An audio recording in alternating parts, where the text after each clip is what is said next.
Good evening and welcome to Clinton, Oklahoma, home of the Tornado Bowl and the Clinton Red Tornadoes. Clinton will be playing Heritage Hall tonight in what's expected to be a very, very exciting game. The Super Prep feature player for Heritage Hall tonight will be Andy Bass.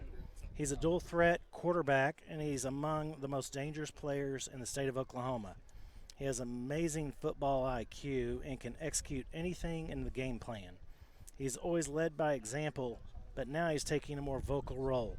He's ninth in career passing yards with 3,179 yards, only needing 239 more to pass number 8, Jackson Joe. He had 18 Division I offers, including Ivy League military academies, New Mexico State, Kansas State, Syracuse, but he committed to the University of Oklahoma back in August. We're looking forward to watching Andy play on Saturdays in Norman. That is our Super Prep feature player of the night will be Andy Bass for Heritage Hall. We'll come back in just a few moments after this commercial break.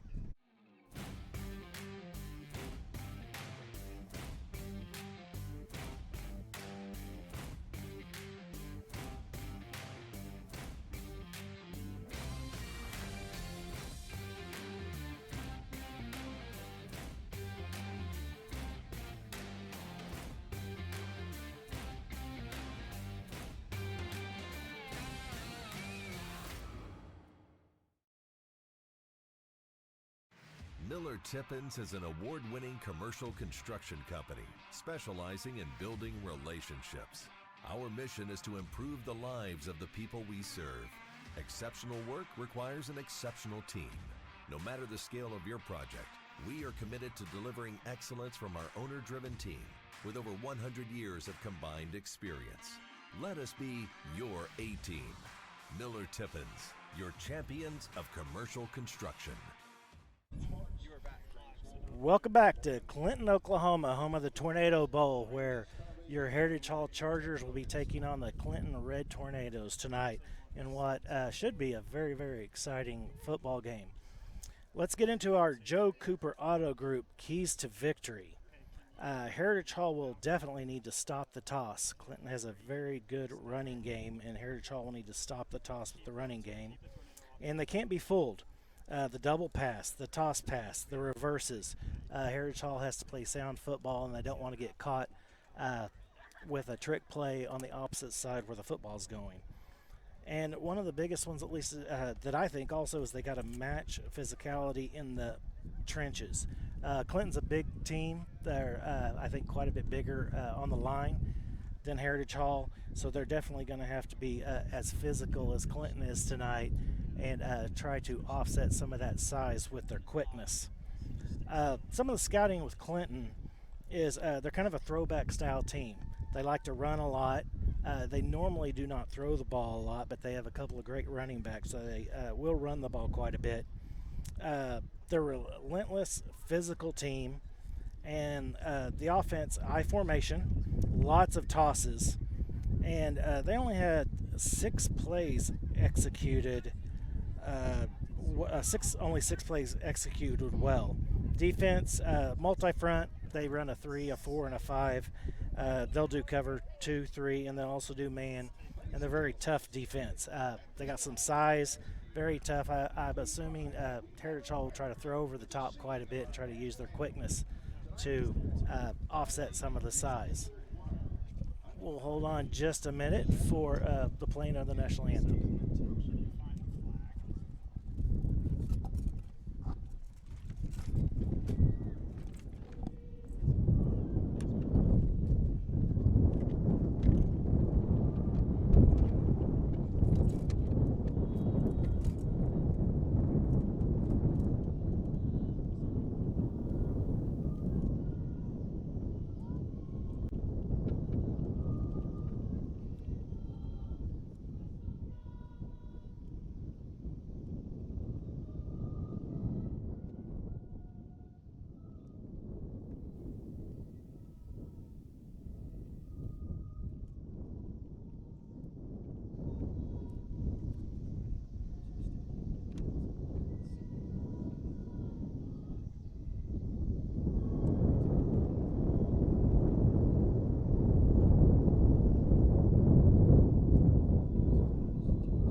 And welcome back. We got, looks like the toss is about to happen. We have just over 8 minutes to go for the kickoff. And let's go with a little bit of the head-to-head matchups they've had in the previous years. Heritage Hall is 10-3 all-time against Clinton in their 13 meetings. However, last year, Clinton did go to Heritage Hall and beat Heritage Hall 28-7. That was Heritage's only loss of the season, and they had quite a few turnovers, quite a few things to clean up, which the coaching staff did, obviously, to go on the rest of the year, go undefeated, and win the 3A state championship. Like I said, Heritage Hall only lost last year was to Clinton. They had no River Faulkner, which was their lead running back last year during that game, which that did hurt a lot because he had a lot of size and toughness that we had a little bit of lacking. Andy Bass did go 18 of 33 for 183 yards last year. He had a touchdown, and he also had an interception. He did carry the ball 5 times for 31 yards, and that was kind of, he kept carrying it more and more each game throughout the season. So that he just had 5 carries that game, and by the time he got to the state finals, he had to have had 12 or 15, 100-plus yards in the state championship. Barrett Travis had 11 carries for 50 yards last year against Clinton. Let's see, Smith, 5 receptions, 56 yards. Ghana Body, 11 tackles. Freeman had 9 tackles. Jack Harris, 5 tackles. So the linemen get very busy because of the Clinton's running game. With so much running, the linemen will have a lot of opportunities for tackles.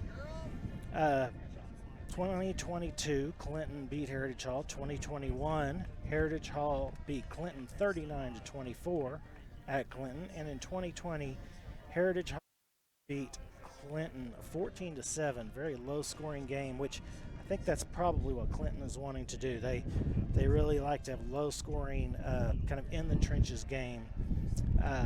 But Heritage Hall did win that game. Embro had a 45-yard touchdown run with 8 minutes to go in that game. It's tied at 7, but Heritage Hall won 14-7 in 2020. The wind, as you can probably hear, is blowing here in Clinton. It looks like it's about to the northeast, maybe about 20 miles an hour. Sun is setting. It is to Clinton's back, and Heritage Hall will have the sun kind of in their eyes on the sidelines for the first 15-20 minutes, and then it'll be setting on the entire field. Like I said, the Tornado Bowl here in Clinton, the turf field, it's been here for many years. It's just kind of an old-fashioned stadium that's set down, and that's why they call it the Tornado Bowl, because it sets up on both sides with concrete bleachers. We're going to go out, and we're going to have the coin toss, and looks like we got our senior captains out for the coin toss for Heritage Hall. And we will see who is going to kick and who is going to receive. I think you're only allowed to have 4 people out in the center of the field for the coin toss. So we got Jordan Harris sitting over here warming up kind of behind everybody. Let's see. We do have the rankings here. Heritage Hall is ranked number 1 in 3A, 1-0 overall. Won last week against a very good Millwood team. And Clinton, they played Bishop McGinnis last week, and looking forward to that game. Ended up 28-0 McGinnis, and from what I understand, there were several turnovers in the red zone because the stats were relatively the same, but the turnovers really hurt Clinton last week, so that is why they're looking to clean that up, and it should be a really tough, exciting game. We've got Heritage Hall coming on the field right now. And the coin toss, looks like Clinton deferred to the second half. Heritage Hall is going to be receiving from the south end zone. So Clinton will be kicking off with the wind to start the game out. We've got about 4 minutes to kick off. Let's go to a quick commercial break. We'll be right back for the start of the game. Oklahoma is known for its lakes, farm ponds, and creeks. And whether you take a highway or a dirt road to get there, Joe Cooper Jeep gets you to your destination. Right now, buy any Jeep for 10% below employee pricing. Plus, Joe Cooper always gives you more for your trade-in.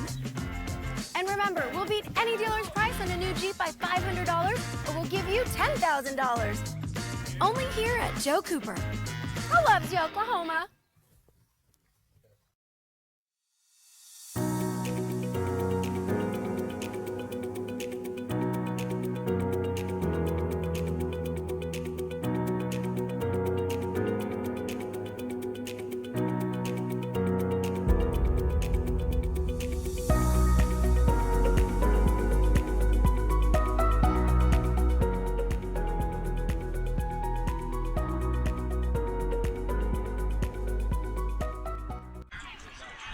Welcome back to Clinton, Oklahoma. We're getting set for the kickoff between the Clinton Red Tornadoes and the Heritage Hall Chargers. Got just over 2 minutes till kickoff, and both teams are on the field. Heritage Hall came out a minute and a half ago, and Clinton just came on the field. So we are getting close to kickoff. Give some quick seasonal statistics. Heritage Hall, Andy Bass, which obviously was only one game, but 21 of 28, which is 75% completions, 346 yards, 3 touchdowns, and 89 was his longest pass. I believe that was Jordan Harris last week. He did rush 14 times for 90 yards. As long as the 17 yards, he had 3 rushing touchdowns. That would be where he's a dual threat quarterback, and why the University of Oklahoma is really looking at him for running back. Barrett Travis rushed last week 11 times for 70 yards. 16 yards was his longest, and he did have a touchdown. The Chargers receivers, Jordan Harris had 11 catches for 111 yards and a touchdown. And as I said, the 89-yard touchdown was his longest. Kyle Welker had 4 catches for 66 yards. Rashad Smith had 3 for 49 yards and a touchdown. Boston Fuller had 3 receptions for 49 yards. Carter Knowles had 4 receptions for 34 yards. Rhett Davis had 2 for 24 and a touchdown. And Gerard Williams had 1 catch for 13 yards. So that is our offense. Defense, Jordan Harris had 10 tackles, Welker 6, Bladen Vogel 5, and Showalter had 4. And now we are going to go down to the field for the kickoff. We're going to have Clinton. It's like number 4 for Clinton. Will be the kickoff. That's Carlos De La Fuente. And if I remember that correctly, I said his name last year. He was the kicker. Deep kick with the win. Jordan Harris receives the ball at about the 5, cuts up the left. Still going. He gets touched. Cuts in. He's going down the sideline. Oh, the last guy tackled him for Clinton.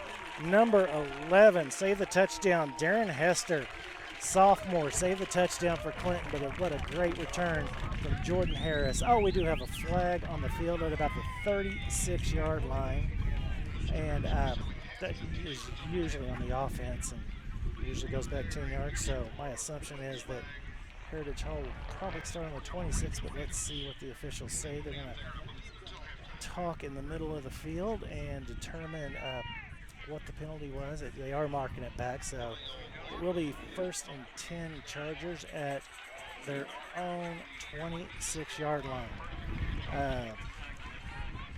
See if I can get into the starting offense for Heritage. Well, let's hurry up, quick tempo. Let's see. Andy Bass throws the ball. Jordan Harris down the middle. He's trying to cut to it, and he does. Jordan Harris is gone for a 74-yard touchdown. Not his longest of the year because he had an 89er last week, I apologize. But he goes for 74 yards, I believe is what they ended up being. He started at the 26. So cut right in between the 2 Clinton receivers. Perfect pass from Andy Bass. Right on time, right on the money, right on stride. Cut up the middle, and Jordan Harris with a 74-yard touchdown on the first play of the game. I couldn't even get the offensive starters out yet because they went to the line quick, and they had a quick pass, and now they're out for the extra point. You have Kyle Welker out for the extra point. He's lining up. I believe he's only missed one his entire career, and that's because of a 15-yard penalty. So we'll give him a break on that. A little low. Kicking into the wind. He did that on purpose and right between the uprights. That gives Heritage Hall a 7-0 lead 18 seconds into the game. Great return by Jordan Harris, and then a great pass by Andy Bass, and catch by Jordan to cut up field and missed 2 defenders for Clinton for the touchdown. I am Lance Keller. Paul Jackson will be here in just a few minutes. He had some trouble getting here with a car, and so I will have somebody else. You won't have to listen to me all night, but he will be here in a few minutes.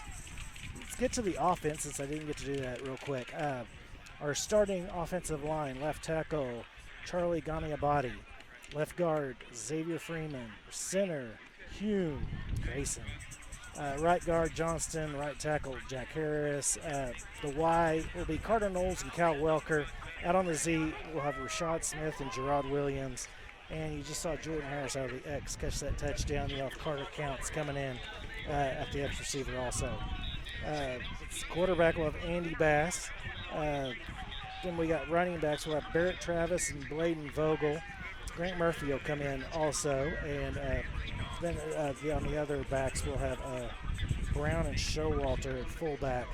And then Welker and Fuller will come out and they'll go out wide receiver. But Heritage Hall will now kick off from the 40. They will be kicking into the wind. The wind's a little bit to their right to left, but a lot into their face, which they're kicking straight to the north. And it is a north-northeast wind. It's about 20-25. It's pretty constant. They are down in the bowl a little bit, so that might help Cal a little bit in this kickoff. But it starts at 40, and let's see how deep Cal Welker can get this ball. Or he might pooch it. They do that quite a bit also, the coaching staff does, depending on the wind and the return guys. Kicks it high, kind of a high pooch kick. It's over to the right sideline, stays in bounds. The Clinton guy had to pick it up because he didn't want Heritage Hall to come down and get on it. I'm trying to see who that was. I'm trying to watch, and I thought it was 25, but I could have been wrong, so I'm not even going to say who that might have been for Clinton. So Clinton, the starting lineup on offense, I haven't got to the defense. I will get that the next time they come out. Hopefully it's more than one play. Actually, hopefully not, but if it is, I'll get to it. On offense, their quarterback, Cooper Sully, sophomore, 5'11", 170. Running back, very good running backs. Keon Tavian Hill, number 20, he's a junior. And Zayden Collins, number 3, running back, very good for Clinton. But it's a toss right to number 20, cuts upfield, still running, jumped over a couple of people. Trying to see who caught him over there. Is that number 4, Jordan Harris, very, very fast, part of the state championship team last year. Caught number 20, Hill. But that was good for about a 35-yard gain for Clinton. That's where Heritage Hall really has to stop that toss. That was one of our keys to the victory. Little toss right, nothing too complex, and they just blocked it really well, and we didn't have guys in position. He kind of hopped over who we did have over there for a 35-yard run. So we got 1st and 10 at the 38-yard line for Clinton. They run up the middle with number 3, Collins, very good running back. He gained about 2-3 yards on 1st down. So we'll have Clinton at 2nd and 7 from the Heritage Hall. The ball's not at 30, just inside the 35, 34-yard line. 2nd and 7, Clinton. They got 3 on 1st down. They'll hand it off up the middle, and they will toss it side to side a lot. They're not a big passing team. They'll do it in certain situations, but it's just not something that's in their arsenal to do all the time. Number 10, the quarterback for Clinton, he hands it off to the right. Looks like it's good for about 4 yards for Clinton.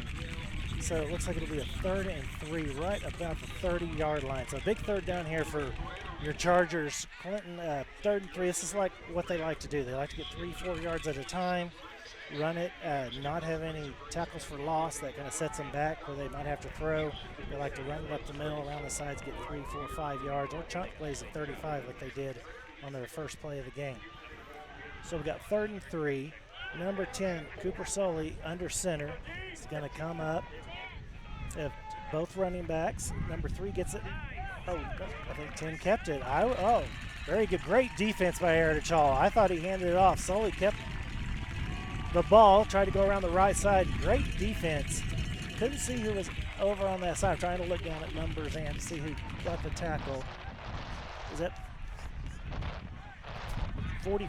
Was that 44, I think, on our defense? Oh, I'm sorry. Klein Reuter, I should have known that. Klein was out there, very good. On the left side, fourth down, handed off up the middle. It's going to be close. They made it by a yard. Clinton it was 4th and 2. Clinton ran it up the middle, got 3 yards. Number 20, Hill, got it up the middle was 4th and 2, and he got 3 yards. So it's 1st and 10 for Clinton. They run basically the same offense and have the same look each play. Sometimes of the 2 receivers, they'll split them over a little bit to the right, or play kind of a back tight end, and sometimes they run up in the eye. But Sully pitches it again to number 20. That is the 3rd time they've ran that play. He runs up the middle, gets about 2 yards just inside the 20. So Clinton will be at 2nd down and 8 from the Heritage Hall 20. Great defense by Heritage on that play.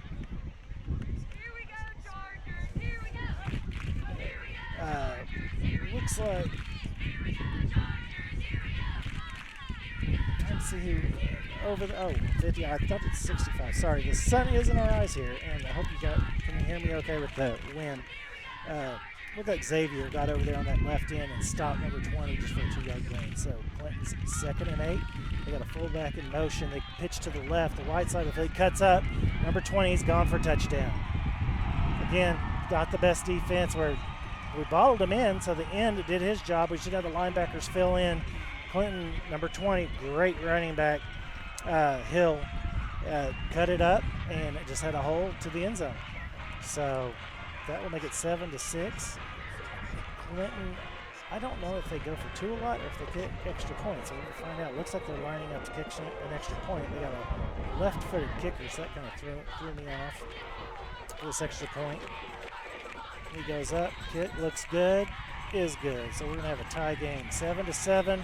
Just under 8 minutes left in the first quarter. Some fast scoring, both teams right there. I think it was a 6 or 7 play drive for Clinton, 1 play for Heritage Hall, and that will leave us 7-7 with 7 minutes and 57 seconds left still here in the first quarter. Quick sponsor real quick before the kickoff is we'd like to thank Metromark Real Estate for their sponsorship this season. Established in 1978, Metromark is a pillar of the Oklahoma real estate community. Visit metromarkrealestate.com to connect with an agent today. Metromark Real Estate, helping you buy and sell with confidence. Heritage Hall's put their receiving team out on the field, and we'll see if Clinton will kick to Jordan this time after that last return. They might try to kick it short. They might try to pooch it. But nevertheless, number 4 for Clinton, who I know has been their kicker for at least the last 2 years, De La Fuente will be kicking off. He has the win, so he might be able to kick it deep. I don't know if he tried last time and he didn't get it there, but we'll find out what their plan is this time. They do. They kick it off to the opposite side, and they kick it deep, and it had hit at the 1, and it stayed. It did not go in the end zone. That was not well played. On the back end by Heritage Hall, they kind of looked at each other.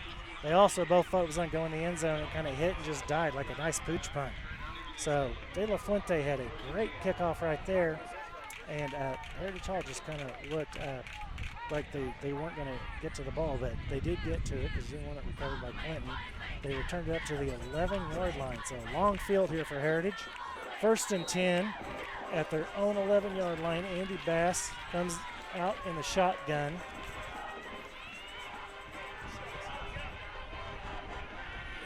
Goes off to the left side. Yeah, I was looking down. I apologize. I couldn't tell if Andy cut that himself or he pitched that out.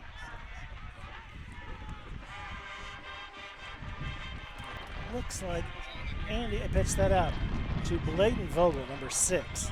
Left side only got a yard, got out to the 12.5 yard line. So that sets up 2nd and 9 for Heritage Hall, and there's not much there on 1st down. So Andy's in the shotgun. Motion from left to right. Andy hands it off over the left side. It's a fumble. Heritage Hall gets the ball back, but it was a fumble. Barrett Travis kind of looked upfield, I think, before he really corralled the ball, and it kind of just came out. I don't know if it hit his leg or I'm trying to get a little closer view there if it just came out. But nevertheless, it did go out of bounds, so Heritage Hall keeps the ball. Trying to stay where it looks like they went back to the 9. So we got 3rd and 12 now. Quick play. Andy throws the ball, but gets caught by the wind. But what a tremendous catch by Gerard Williams. Comes back for the ball. The wind caught that ball, brought it back a good 5 to 10 yards. Gerard came back. He had gotten behind the defense, so the defense was trying to catch up. He came back, caught the ball, and they got out to the 46. There is a flag on the play. Yeah, that's 2 flags over right on Clinton's sidelines. The exact same spot, but I just didn't see either time. We'll see what they're going to call. I can only assume, but we'll find out. Oh, sideline warning. That's why it was right on the sidelines. Same within a yard of where that last flag was. Have to stay back off that white chalk. And obviously the coaches and players, real quick, usually they warn the players, the coaches, everybody a couple of times before they throw it. Within 5 minutes in the first quarter, throw a flag, and they're trying to keep the players and coaches out of their way running up and down the field. So, but just a warning, did they penalize? No. 39-yard pass from Andy Bass, just a little bit overthrown. Looks like he was trying to throw it out to Carter Knowles down the left sideline. Just the wind didn't catch that because he kind of threw it on a rope. So I think Andy was expecting that ball to get held up a little bit with the wind, and he just didn't. His arm strength, it went right through the wind and just a yard overthrown. So we have 2nd and 10 at the 39-yard line for Heritage Hall. I thought there was a sideline warning, but that could have been where Gerard caught the ball. I was looking down and saw the flag. So regardless, it is 2nd and 10 for Heritage Hall at Clinton's 39-yard line. Andy Bass carries it up the middle. Quarterback keeper, he's down to the 35, still pushing the line. Gets to the 35, and it will now be 3rd and 7 for Heritage Hall. Andy picked up about 3.5 yards. Quarterback keeper right up the middle. Clinton had good defense to stop that run because Andy ran that several times last week for big yardage. Clinton was ready for that. Their size, they stayed at home and had nice tackles. I did not see who tag. I'll try to catch that on the next play, but the nose guard for Clinton had a nice tackle. 3rd down. Oh, there were 2 receivers. I think they had a miscommunication or somebody ran the wrong route. Looks like they had Cal and Jordan in the same area. Andy threw it right where they both were and kind of went through Cal's hands there. So I think Jordan was going to run a deep route down the middle.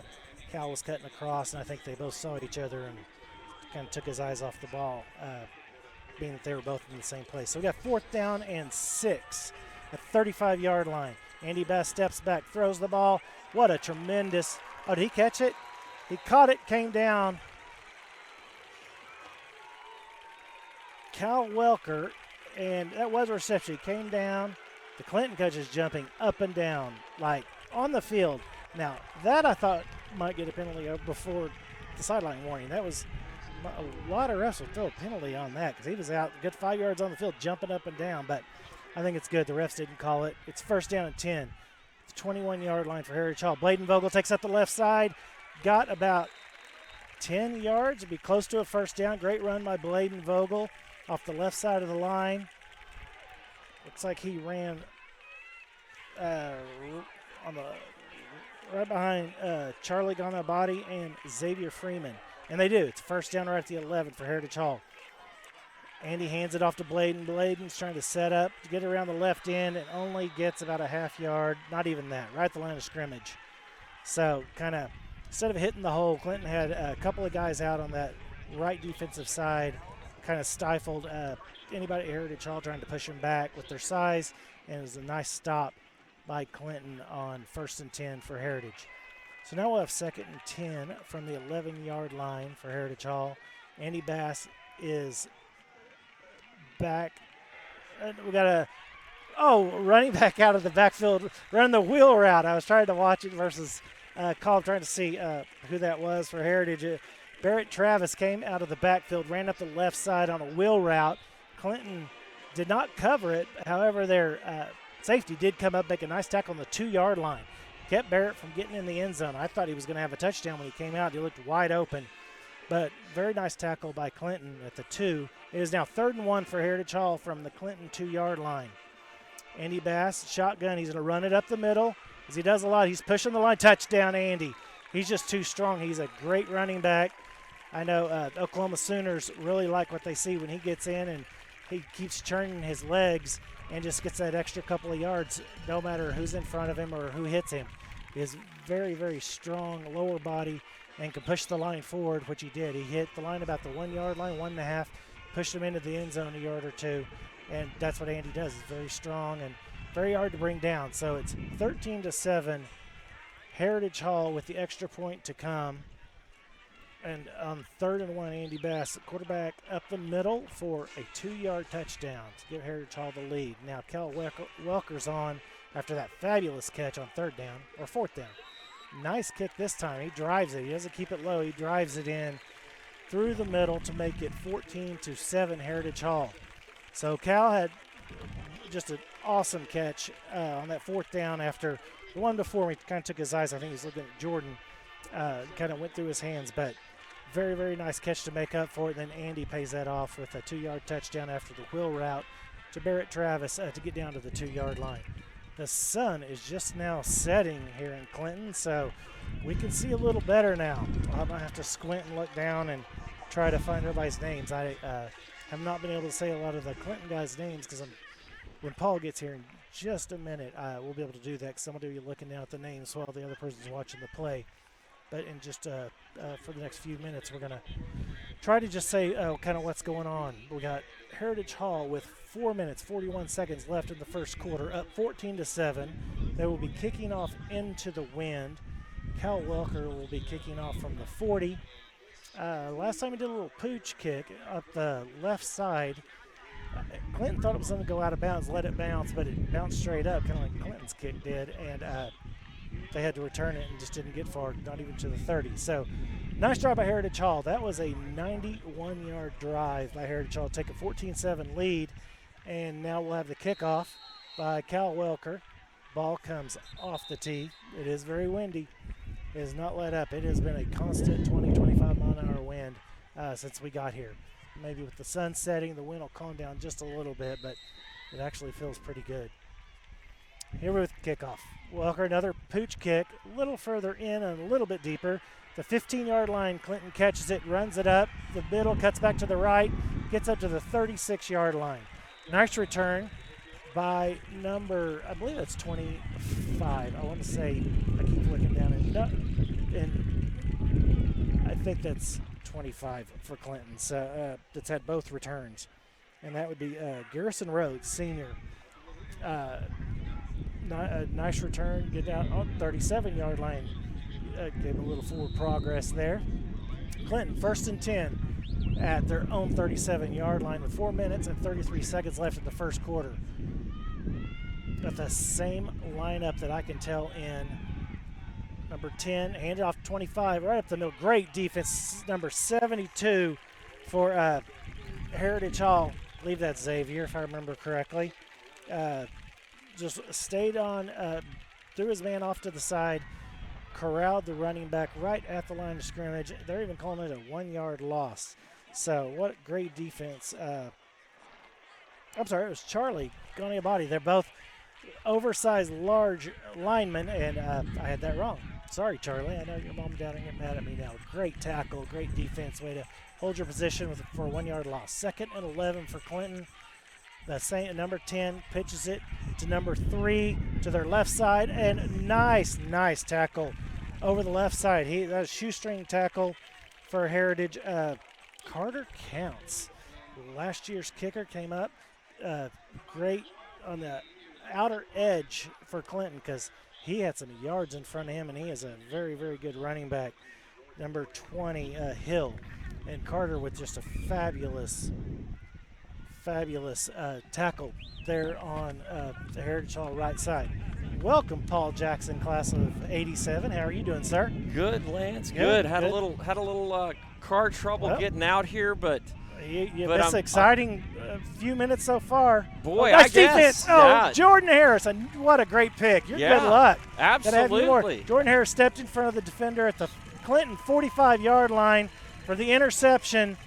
That is a turnover on Clinton for Heritage Hall with Jordan Harris stepping right in front. That's great, exciting. Great break on the ball by Jordan Harris. Stepped right in front of Did that last year too. He's a really good player. I know he'll be playing D1 somewhere.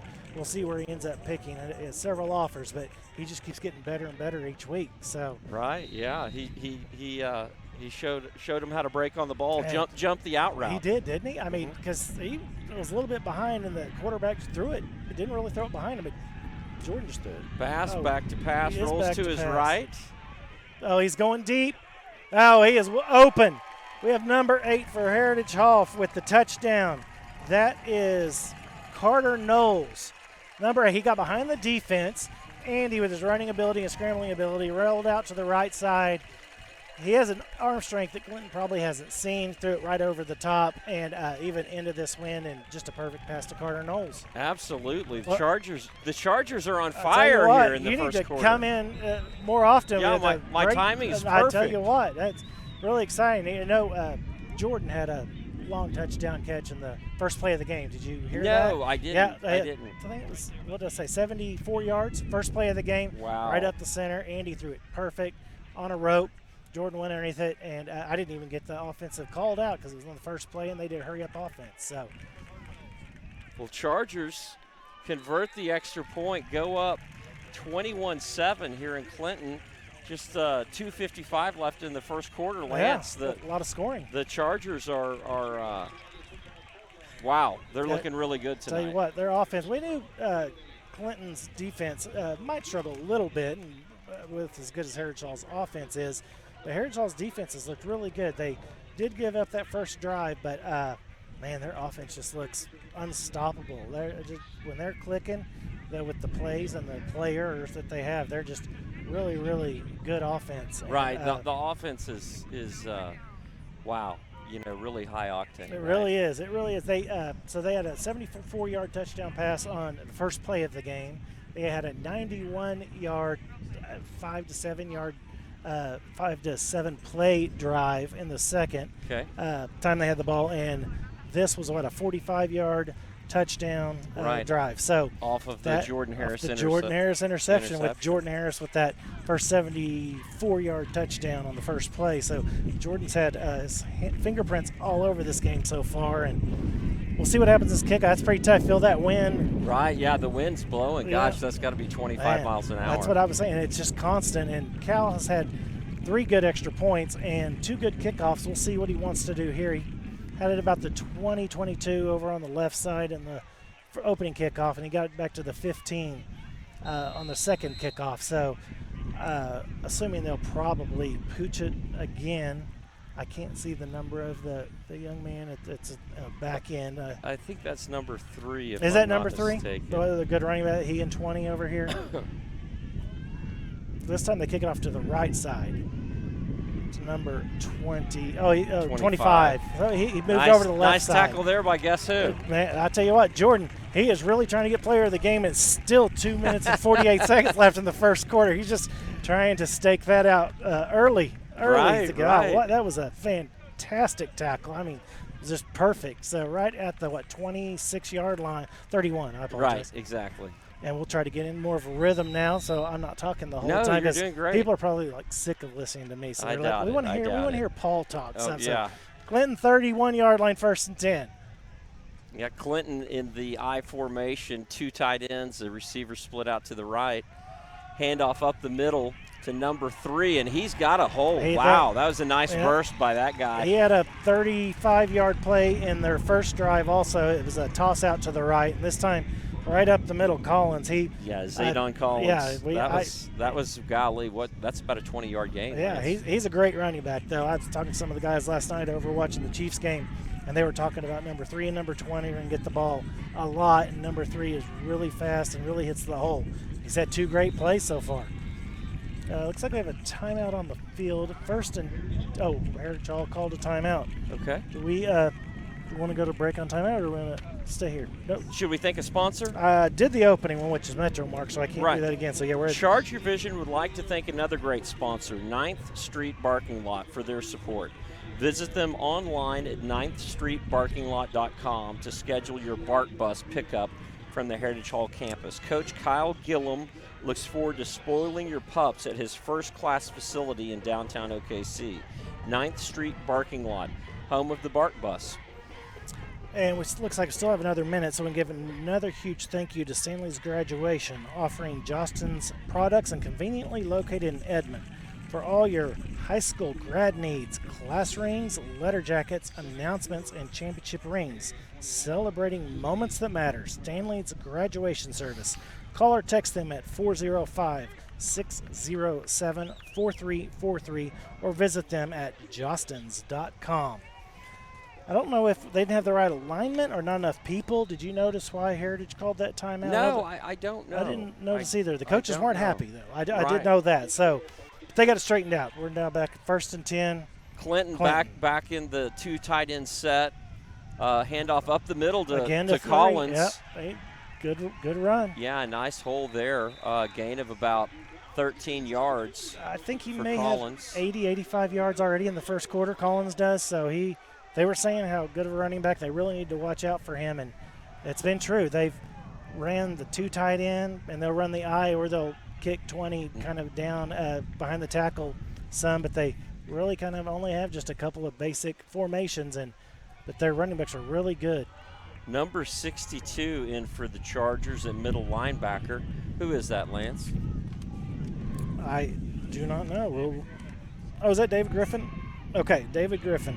Pitch sophomore. sweep to number 20. Number 20. 20 or 3 almost every time. That's Hill. He's a really good running back. Right, yeah. I think they were both there last year. They're now juniors, and they're going to be really good next year, but they're good this year. So you got Cooper Sully, who just doesn't throw the ball much. He only threw it one time when I saw the stats in the first game of the season. And I'm not sure last week. I know he didn't throw it much, and he's only thrown it one time. It was an interception tonight. So I expect the 2 running backs for Clinton to get fed often, over and over and over. So 1st and 10. Handoff up the middle to again. Collins. Great nice defense by the Chargers. I think number 52, Jack Harris, was that in Jack on that in there? On that nice tackle. defense. Clinton, they're a little bigger than us, so our guys are going to have to get physical and really try to stay in the trenches with them. Jack did a great job right there, and just have to do a little bit more of that on the line of scrimmage, but it's kind of tough because they'll push it out to the sides too, and you got to hope Jordan or Bladen or somebody comes up with the tackle. Carter Counts had a great tackle a little bit ago out on the end. They did get 2, so got 2nd and 8 for Clinton at the Heritage 22-yard line. Split backs for the Red Tornado. Oh, he pitched it to no one. He literally. That's Cal Welker. Cal Welker. He was thinking about picking that up for a scoop and score. I mean, he was about to scoop and score. He looked and saw. I don't know who that was. That was Collins or Hill coming back. So he just fell on it. Very, very smart. Cal's a very high IQ football player. So what great defense. I don't know. I guess they had a different play, the running back and Sully. Well, they were in the split backs there, and I don't know. They thought there were going to be 2 backs, I guess. Well, I don't know if the know quarterback was, thinking it was I formation, and he was just going to pitch it back, and there was no one there. Yeah, got Andy Bass up the middle. Nice hole. He's gone. He's gone. He's not catching. 8 has an angle. It doesn't matter. Yeah. Andy is so fast. Right. That's your 100-yard or meter, whatever they say, champion last year in state. Right. They weren't going to catch How far him. was that? I think that was about a 60-yard touchdown, Lance. It may have been a little over 60. It might have just been between the 30 and 40, but right around 60, and broke 2-3 tackles. I mean, guys that really hit him solid, and they just bounced off because he's so strong, and his legs never stop churning.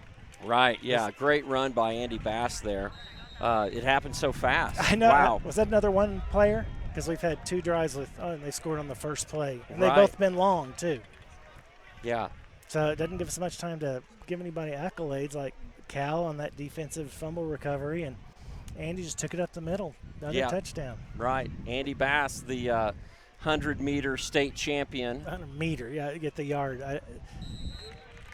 And he was part of the relay that won state and part of the team that won state. So, I think he won the 100 meters, and then the team won the 4x100 and the 4x200. And then he won the 200. Didn't he win the 200 individual? He may have. Also? I'm not sure. I thought he did. I think he won a lot of stuff. Won a lot of gold medals. Yes. I just like to have had one. He has all kinds that he has to put.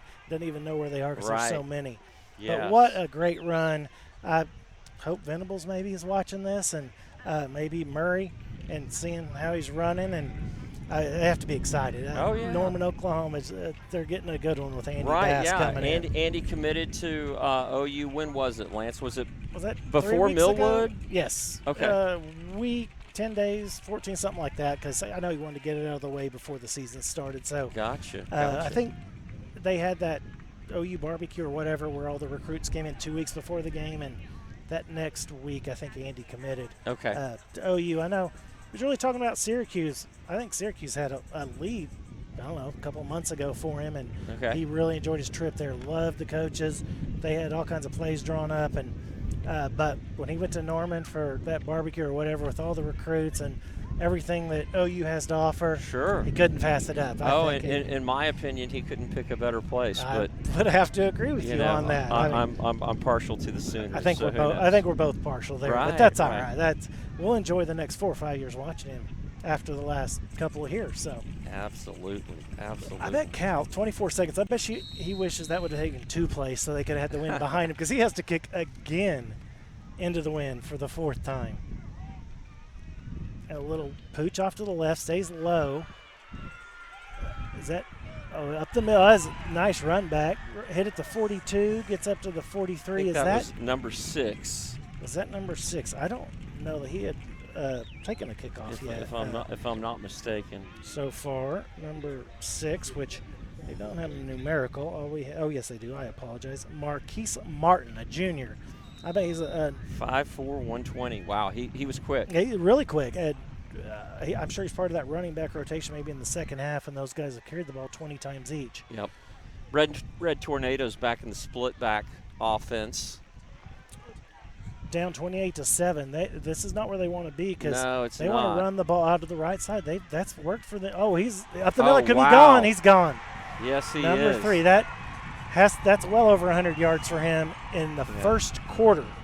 Yeah, that was Collins. Just out of the split back set, just took a pitch around the right side. That's what he did, to start the game out for a 40-yarder. Yeah, he was out the gate. That was a very nice run, and being that we're on the Heritage Hall sideline, I don't think it was a very good tackling. We did have a couple of guys kind of hit him on the side that you would hope would bring him down, but he's a great running back. All the guys that were over our house, they were talking about him last night and how good of a running back after watching film that he is. And he's very fast. 6'1", 190 pounds, a junior, I believe. Yep. From Clinton, Oklahoma. Yep. I didn't think he was quite that big, but obviously that's where they list him, right? Yeah, that's what they have him listed.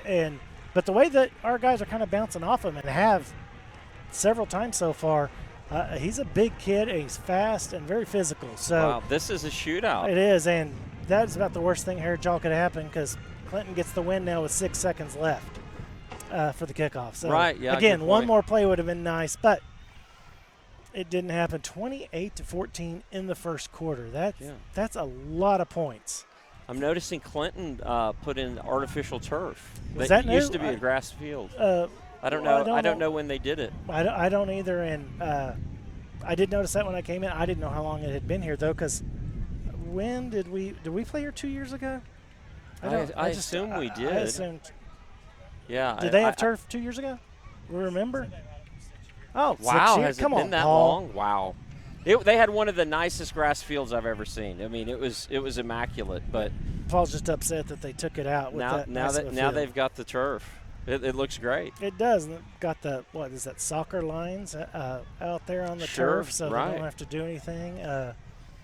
6 years old. That it looks really good. I honestly thought it was brand new. So yeah, it looks like it. Looks nice. So 28-14, Heritage Hall with 6 seconds left in the first quarter. Who do we have deep to receive this, Lance? Jordan took the first time because I thought he was gone for a touchdown. He only got out to the 50, and they had a flag. And So they're going to kick it away from Jordan.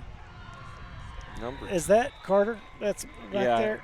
Carter Counts was deep for the went over his head. Chargers, but it was kicked through the end zone. I thought that was Carter back there. I didn't know that he returned kicks all the time. I don't know if he switches out with Barrett or how that works. So I wasn't sure. Looking over there, it's to the far side for us. The south? Yeah. Well, away. We're at the 20-yard line on the north-south. Right. 80 yards away. My eyes aren't like what they used to be. So Andy Bass is on the sidelines. We have a new quarterback in for the Chargers. That quarterback is number 18. Is Walker out there at quarterback? Walker Nelson. He had been playing a lot of defense. I know he was the backup last year, and he was wanting to get in more, so I didn't know that Walker was going in. Trying to find out. I see Andy over here sitting. I don't see his knee up. I don't see a shoulder or an elbow. Maybe if I had to guess, it looks maybe like dehydration over here. Could be getting overheated. We'll try to find out and after the first quarter. But right now we'll go to a commercial while Heritage Hall's up 28-14 going into the second quarter. Injuries don't wait for business hours. Now you can be seen 24/7 for sports injuries. Whether you have a sprain or a broken bone, at the SSM Health Bone and Joint Injury Clinic at 13401 Northwestern.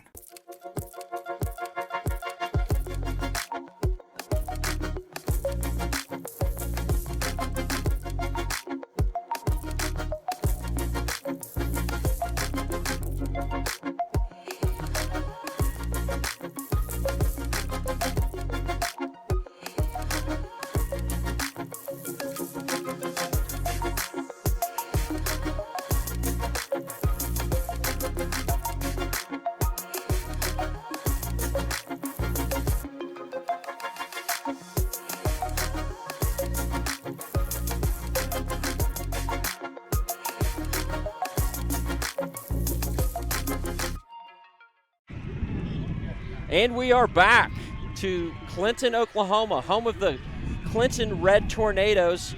Chargers to open the second quarter, up 28-14. Walker Nelson back at quarterback for the Chargers. Quick throw out to the flats, and it was incomplete. Man, he threw that a little forward. I don't know if the wind took that a little up. I think he was trying to throw that to Rashad, number 11. Just threw it a little bit in front.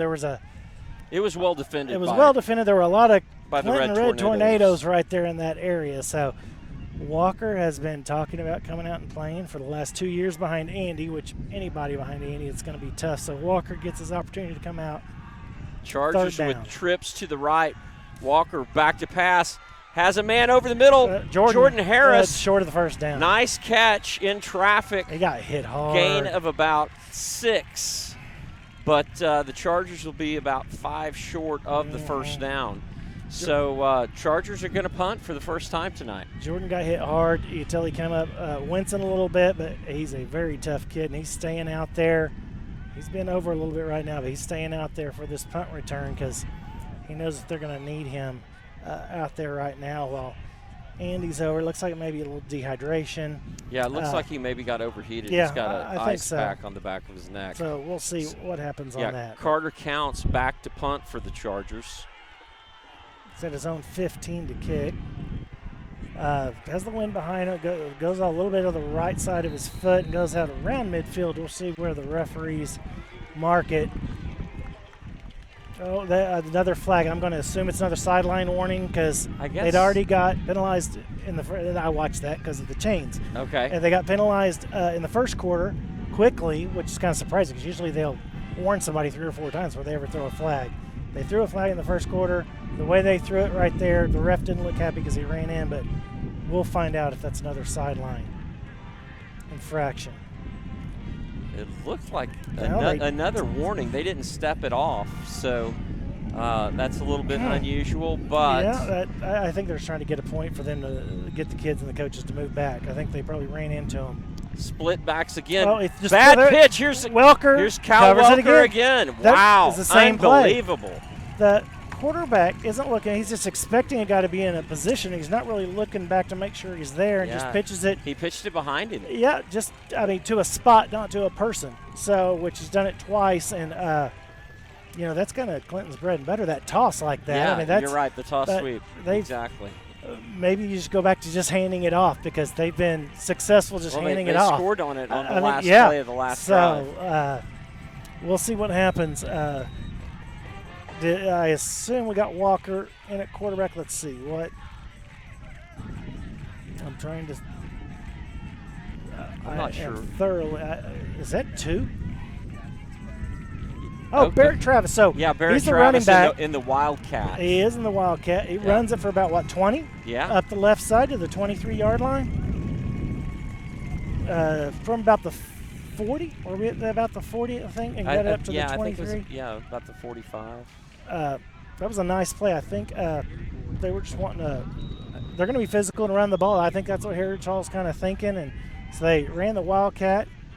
And Walker Barrett, back in at quarterback now. We got Walker. Maybe they just had to get some things straight, but we'll see Walker. He's been wanting this opportunity for a couple years now, so he gets his chance. He hands it off. Hands it off to Travis over the left Barrett side. Not much there. No, it was well defended. That was very well defended by, looks like number 54 for Clinton. He's held his position. Layden Fuller held his position. Nice tackle. He plugged the center. And I believe, if I remember, he has a brother. Layden Fuller, and there's, Braden Fuller. Got to be careful on that. Right. I was looking at that last night. Just absolutely. a letter or two different, but both Fullers. But nice tackle on the line of scrimmage. He did not gain anything, so we're at 2nd and 10. They're gonna really plug the line right now because they're gonna dare Walker to throw the ball. Chargers are trying to spread them out a little bit. Chargers with 4 wides. Walker back to pass. Needs to get rid of it. He's got to let it go. Yeah, he had number 3, Gerard Williams, in the flat. Yeah, But the rush, he had 2 guys bearing down on him. He did, and he thought he was going to roll out to the right, but I think when the guy in the center, he looked out to the right, and there was another guy, so that's when he got tackled. And that was a loss of about 10, so loss of 14. Right, third and 24 from the Red Tornadoes' 34-yard line. And they bring Barrett back in for the okay. In the shotgun. Looks like another Wildcat run. Fakes it out up inside and tried to bounce it around the left end, and there was just a lot of tornadoes there. Yeah, not blocked up well enough that time. It was not.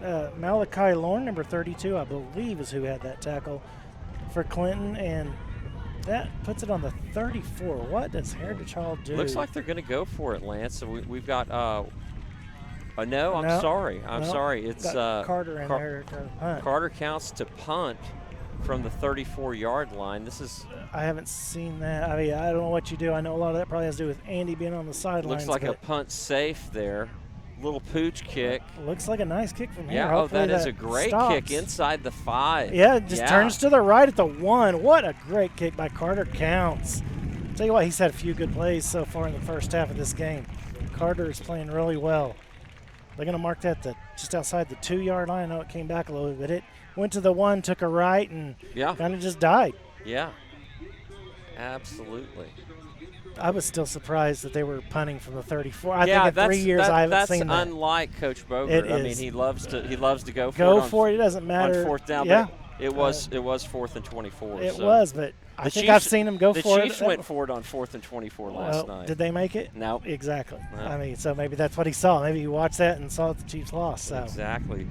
Red Tornadoes in the I formation. 1st and 10. 1st and 10.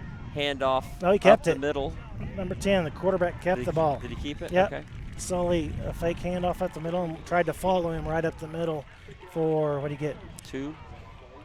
Maybe 3? I think they put it out to the 7, did they? I think they're getting 4 or 5. Is that they start at the 2 or the 3? I think 4. You're right. I thought the 4, but maybe I'm wrong. No, maybe you're right. 2nd and 5 with the scoreboard, but it looks like 2nd and 6 to me. But either way, nice defensive play by Heritage Hall. Absolutely. They stayed in their position. Another Sully up the middle, just followed his center straight up the middle to the 13, close to first down. Was that Charlie or Xavier had the tackle? There in the center was Charlie Ganiabadi. They're gonna third down and less than a yard, Paul. All right. Oh. Nope. Now he's changed his mind. Yeah. Now he said it's a Red Tornadoes first down. Right. Yeah, they didn't want to take a chance. He held the ball twice, ran up the middle. I think they feel that they can run on us with their size advantage and being at the 3-yard line. I think they weren't going to take any chances. They were just going to run up the middle and try to get the 10 yards. Now they hand off up the middle. Was that number 3 or 20? I think it was 3. At least it makes it easy because we know it's one of the two. Right. So, I mean, every play they don't really substitute anyone. They kind of have the same people and basically the same formation, but they have a good offensive line, good running backs, and just trying to pound it up the middle.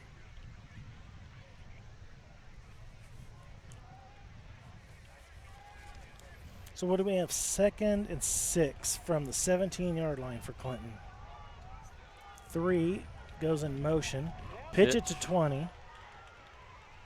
Nice defense again at the 17. Right. Let's see who was over there for Harris. Looks like Gerard came up. I think that tackle, or I think Griffin was in on it. Griffin over there? He's had a couple of nice tackles. He stayed over on that right side and took him out of bounds, or the running back could have kept it.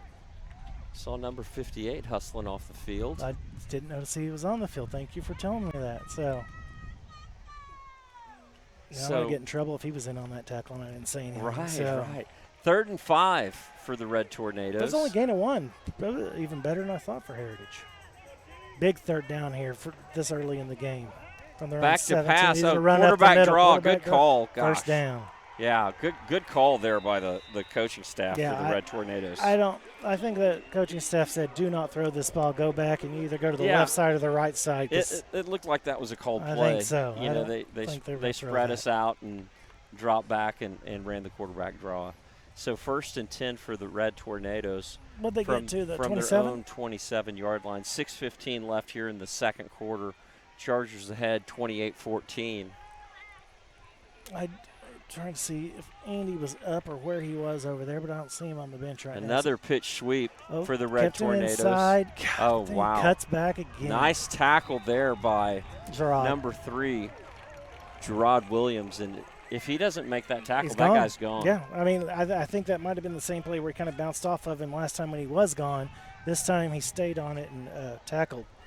Right. Looks like we have 58 coming in for, is that 8 that's coming out? I can't see. This shirt's kind of 9. I apologize. So Hillman, Brown came off. Gray Killer comes in on the line. So we have 1st and 10 from the 39 for Clinton. Interesting here, the Chargers are going with 4 down linemen, which is a different alignment from what they normally run. Handoff up the middle. He's gone. No, he's not. Carter's fast. They gashed him. Yeah. And that was a tough tackle. Great tackle by Carter Counts, number 32. Who is that? They weren't expecting that because I didn't hear it. I'm trying to. 32. Malachi Lorne. He's a load, 5'10", 220. And busted it right up the middle. He doesn't normally get the ball. I don't think Heritage Hall was looking for him to get the ball that time. And big hole right up the middle. Busted it for what? Chargers back yards? to it. Chargers with 4 down linemen. And they got their pitch sweep. That good. Wow! Holy cow! That was well blocked. It was well blocked. Well, they had 3 guys over there on the end, and I couldn't see how he got through. But that was well blocked. But I thought it was well defended. But running back's really good. We knew he was really good. Number 3. I mean, 130, 140 yards in the first half so far. Yeah, they had three blockers leading him through the hole, and I'm not sure who made the tackle for the Chargers, but he did a good job to get him on the ground. He did. It was a very solid tackle. Gain of 9. Wow, look at the Red Tornadoes offensive linemen. No splits. They are just packing it in there. It's just old school, just to hit you in the mouth, right at the middle. Quarterback sneak again. Yeah. Yeah, they for 7. They have got a strong offensive line. They do, and I think we kind of knew that going in that would be the strength. I mean, it wasn't going to be throwing, so running it up the middle with their strong line, the size, that they had. We just have to hope that it kind of wears down a little bit come the second half. We'll see. Griffin in for Barrett Travis there. Barrett getting a break. We have 6 guys just right there on the line. Pitch right now. sweep. Cal Welker trying to set the edge. Does a good job doing defense, too. Yeah. Cal set the edge, pulled him back, pushed him inside, and came off and got the tackle. Yeah, Cal Welker set the edge, and Jack Harris cleaned it up. Jack Harris, he was on the backside right there. This is great defense right there. Again, 2 for Clinton. Good defense there by the Chargers. 2nd and 7 from the Chargers' 13-yard line. 3:15 left here in the second quarter. Chargers up and trying to get a stop. I'll tell you what, we need a stop right now. You have to. They're going to run it. We know that. Number 3 at the fullback position. They like to give it to him up the middle. Right up the middle or pitch it. There it is. There it is. 3 up the middle. Hold. Bang. Good tackle there by Jordan Harris. Kept him short. Be 3rd and 2. Maybe 1. Maybe 2. Yeah, you're right, Lance. Our 2. linebackers just weren't in the second level. They just weren't there. It either overplayed or going out to the end. I'm not sure. Right. Yeah. That's just a little handoff over left guard.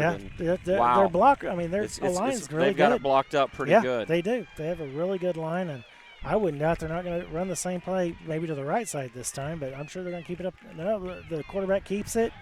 Oh, nice I think he got tackled. He Who got is that tackled out there there on by Charlie Gaudiabati, and number 9 is Brown. that Hillman Brown. That was really good defense to keep him short. 4th and 1. Big play here, Lance. 2 minutes left in the first half. Great defense there to bring up this 4th down. 4th and 1. Yeah, 4th and 1. What's your call here? I think it's quarterback sneak. I would have to agree. I would almost put that as a 90% chance, just a matter if he's going to go straight up the middle or kind of little. Timeout by Coach Bogert. Got the officials' He's attention. He's going to keep running. He's got about 15 yards. He's still got a quick first step. He did. Now he's shaking hands. Former All-State quarterback at Heritage Hall. I think he was faster back in the day. Let's thank a couple sponsors, Lance. I guess ChargerVision. 3 Points Land is proud to support the Chargers.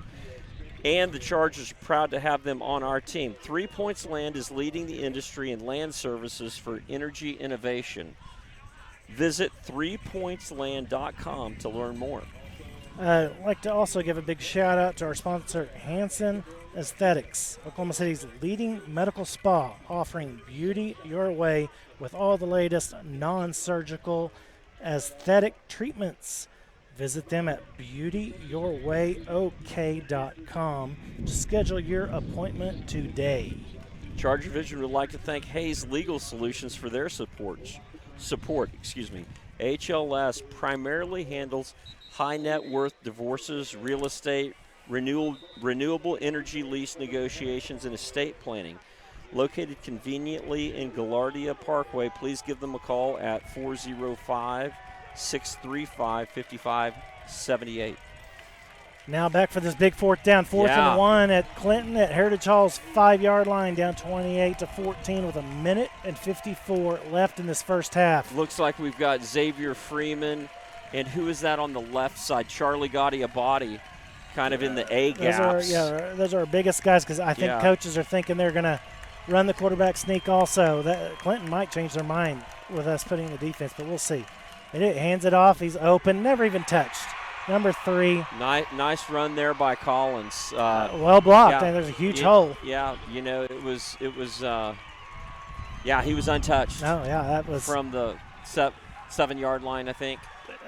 Just right up the middle, just off the right side. Yeah, over the right guard. And I think did we not have Charlie and Xavier over center and a little bit on our right side, and they just went to the opposite side of where those two were? Well, I think Charlie was on the. Were they on each side of the center? Yeah, okay. Exactly.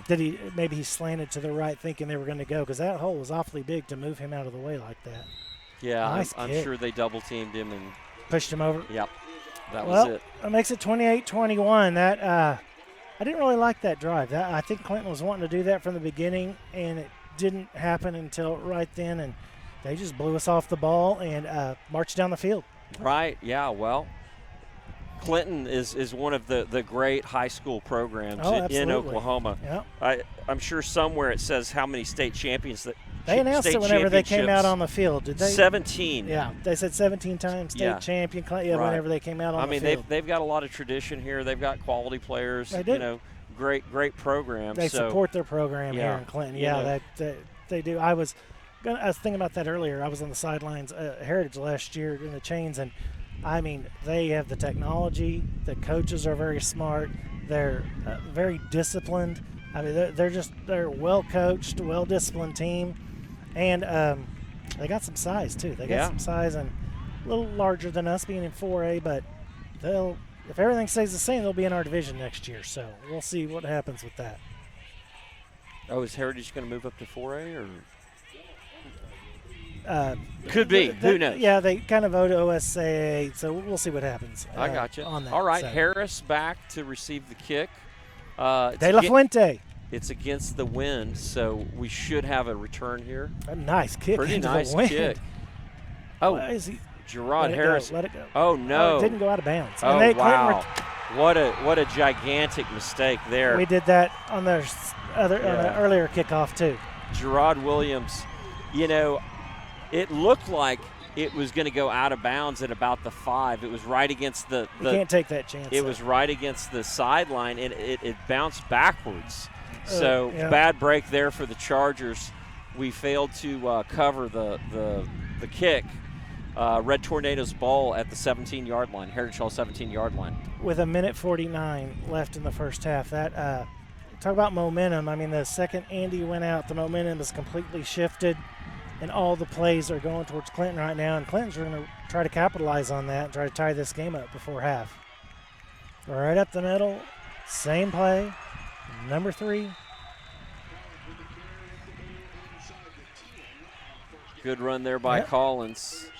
Guessing 150 yards, maybe more, in the first half so far by Collins. Down to the 9-yard line. Looks like it's going to be 2nd and 3 from the Chargers 9. Minute 25 left here in the first half. Heritage Hall's used 2 timeouts, so they can't stop the clock, try to get the ball back. So Clinton's trying to let the clock run down so they can score with no time on the clock.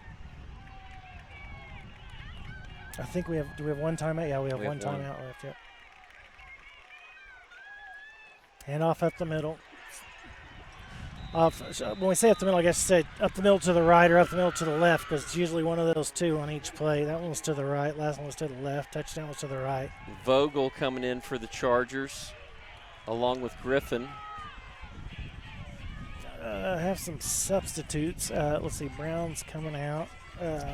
Johnston out. Yeah, and so probably brought a little more size, being at the 1st and goal at the 5-yard line for Clinton.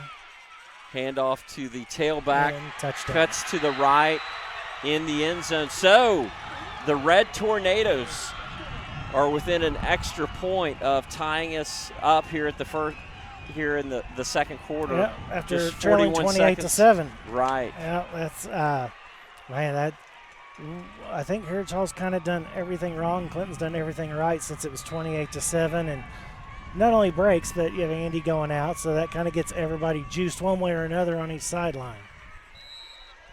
Kick is up and good. So with 41 seconds left here in the first half, Chargers and Red Tornadoes are tied at 28. Yeah, we'll see what happens in the second half. I know up 28-7, you never like to see them come back at half, but I think if I had to guess, I'd say Heritage Hall might try to get this to halftime, see if they can get Andy healthy and come back for the second half. But Clinton does have 3 timeouts, 41 seconds, so we'll see if they use those timeouts or if they'll go into half and be happy to be tied. So deep for the Chargers, Williams on the right side, Harris in the middle, Knowles on the left side. Yeah, and I think Harris will come over to the left if it goes deep, but we'll see. I bet the coaches have talked to him about catching it and not letting it bounce since he's done that twice. Another kick to the left. That one out of bounds. Out at the 10-yard line. So what, they'll mark that up to the 35? Is it 35 or the 40? I think that's changed a couple of years ago, and I was surprised. I can't remember if I was surprised it going one way or the other. Are they putting it at the 30? No. He was walking down. I was about to say, if that's the case, I'd just kick it out of bounds every time. Right. 35. I mean, you still might have to consider that if you're into the wind because the 35 isn't too bad. Right. So Walker Nelson in for the Chargers at quarterback. Barrett Travis at tailback. We've got Harris, Welker, Knowles, and Smith split out as receivers. I can't imagine they're going to throw the ball, though. Run Barrett up the middle. Travis up the middle for a short game. Only question is Clinton going to call a timeout or let this go to halftime? And, well, I say we got our answer right there. They're going to let it go to halftime. Looks like they're going to let the clock run. And what a first half it's been. 56 Holy cow. points. So after going out early with Heritage Hall, they let Clinton come back in for the tie game. And 10 seconds left in the first half. Be very surprised if I am surprised. They were trying to surprise. Out to Welker, who gets loose, and he's out of bounds with one second left. Ball is on the Heritage Hall, 47-yard line? Yeah, and I know Andy would have the arm strength limb behind him. Love Walker to death, like my own kid, but I don't know if he has a 60-yard arm. I don't know. I'm not saying he does or he doesn't. I'm saying I don't know. I know Andy does. Right. But I am not sure, even if they run trips to the right and run to the end zone, I don't know that he could run I don't think we're going to see a deep shot here. I wouldn't think so, but who knows? But we could be wrong. Hold the ball. Just hold the ball. Okay. Sack. Go to half. Oh, hold on. Is that a flag over there again? There is another sideline warning. Is that not? Was that a glove? It's on the ground right next to the – okay, it was a glove. On the 45. I saw it right next to the ref, and I thought he threw. I was like, no way on the last play. Okay. So a sack by the Red Tornadoes to end the first half. The Red Tornadoes have all the momentum right now. Look at it. They're running into the locker room. They could not wait. They're sprinting. They're hopping. They're so excited. You got Heritage, which I know this has to be done because they don't want them going at the same time. But they're kind of – they don't look like they have a lot of hop to them right now, whereas Clinton does. Yeah, the wind is kind of out of the Chargers' sails at the moment, but they're running to the locker room and it's a tie game. It's a tie game. Yep, tie game. Just like the game started. Absolutely. We'll see what happens in the second half.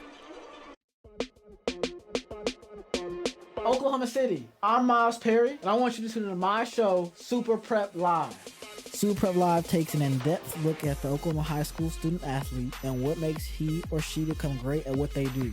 Super Prep Live can be heard on OKC's CBS Sports Radio 105.3 and Instagram Live. Make sure you tune in and learn about the next great student athlete on Super Prep Live with me, Miles Perry.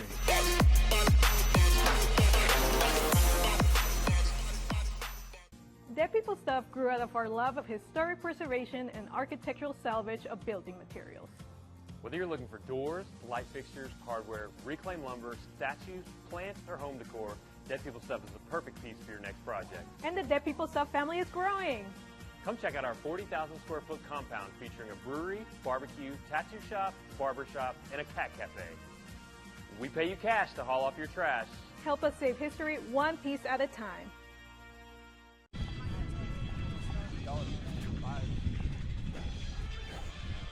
Welcome everybody to the Heritage Hall halftime show. We've got a burner here at Clinton, 28-28 halftime. I'm Gray Ferguson alongside Daniel Drozd. Daniel, what do you see so far? Well, I mean, Andy got hurt, so that's a bummer, but maybe we need to do a better job blocking for Walker. Yeah. But our defense has done a pretty good job so far. I mean, they've given up.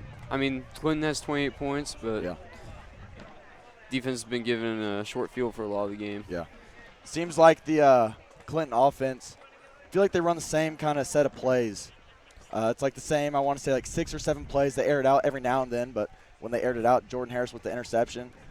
They've had a little bit they've struggled a little bit on the connections on the toss. Cal Welker dove on 2 balls to give the Chargers a little bit of a lead for a second, and then they came right back.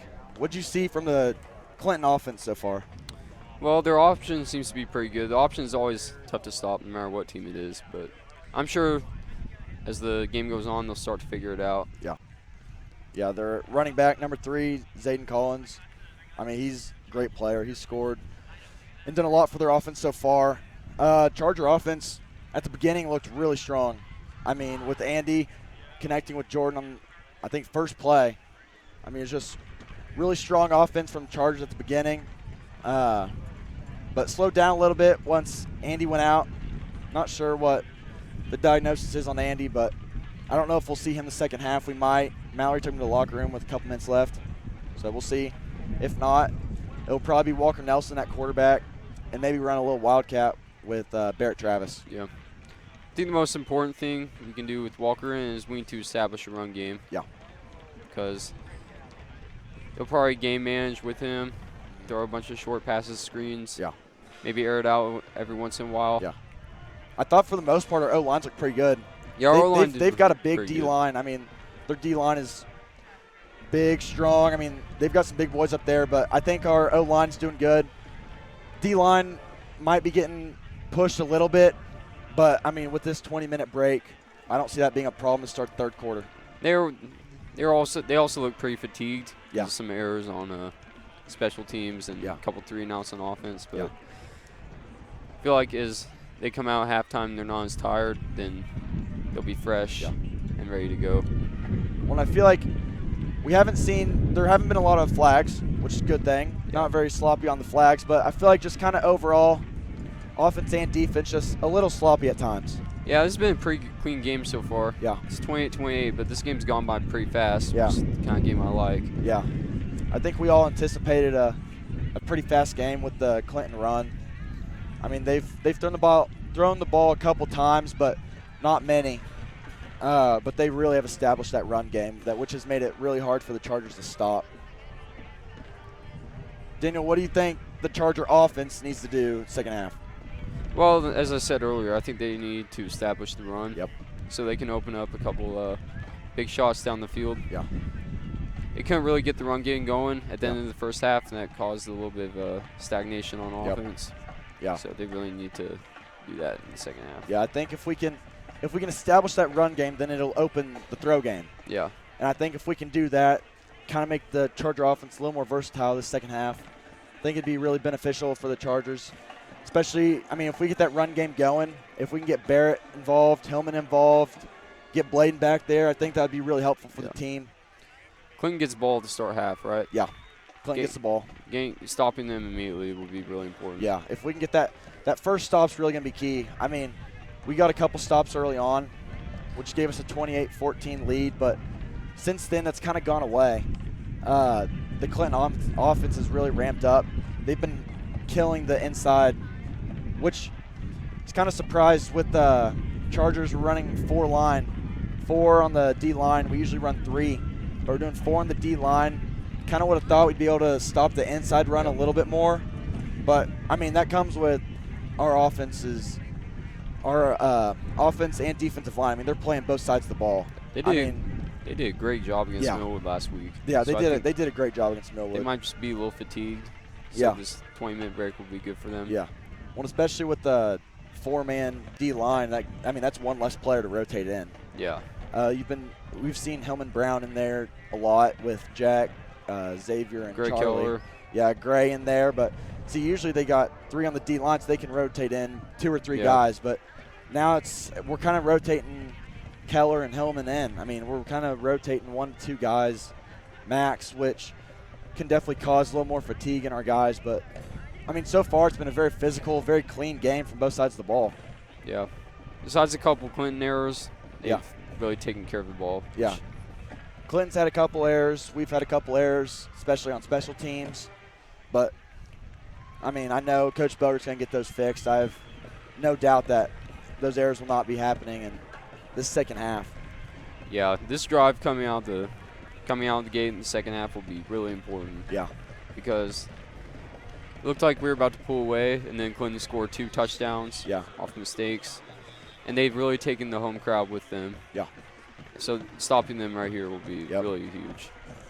Do you think there's any chance in Andy returning the second half? I mean, I don't want to be inoptimistic, but Yeah. I think we'll mix in some Wildcat Yep. and have Walker throw it around a little bit. Yeah. So we really need to establish the run Yeah. game. Well, especially, I mean, non-district game, second game of the season. Yeah. I mean, if Andy's hurt, they're not gonna risk it. Clinton's a really good team. Yeah. But this is a non-district game. Yeah. So I don't think they should risk anything. Yeah, I agree. Because it looked like when he was walking to the locker room, Mallory was kind of holding on to his jersey. Yeah. Not a very good sign, but Andy was pretty.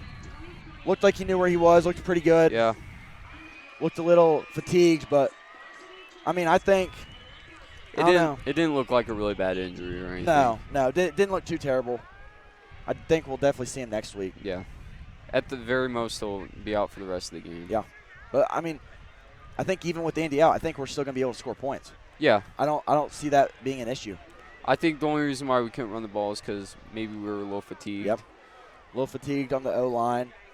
But I think, I mean, especially with that Wildcat, we saw kind of at the end it was becoming a little more effective. Yeah. I mean, if you put Rhett or Hillman back there, I mean, I see that working. Yeah.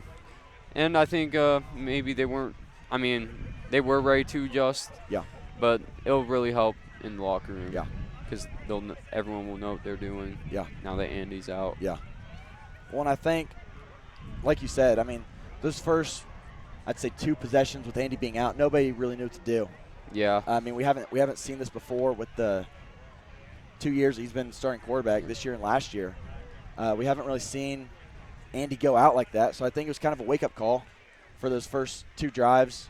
A little bit of deer in headlights, but, I mean, I'm telling you, at the end, I mean, we started to get things going. So I think, especially now locker room, Bodert can kind of calm them down. I think they'll step it up the second half, and I see us scoring, and I see Clinton scoring as well. Yeah.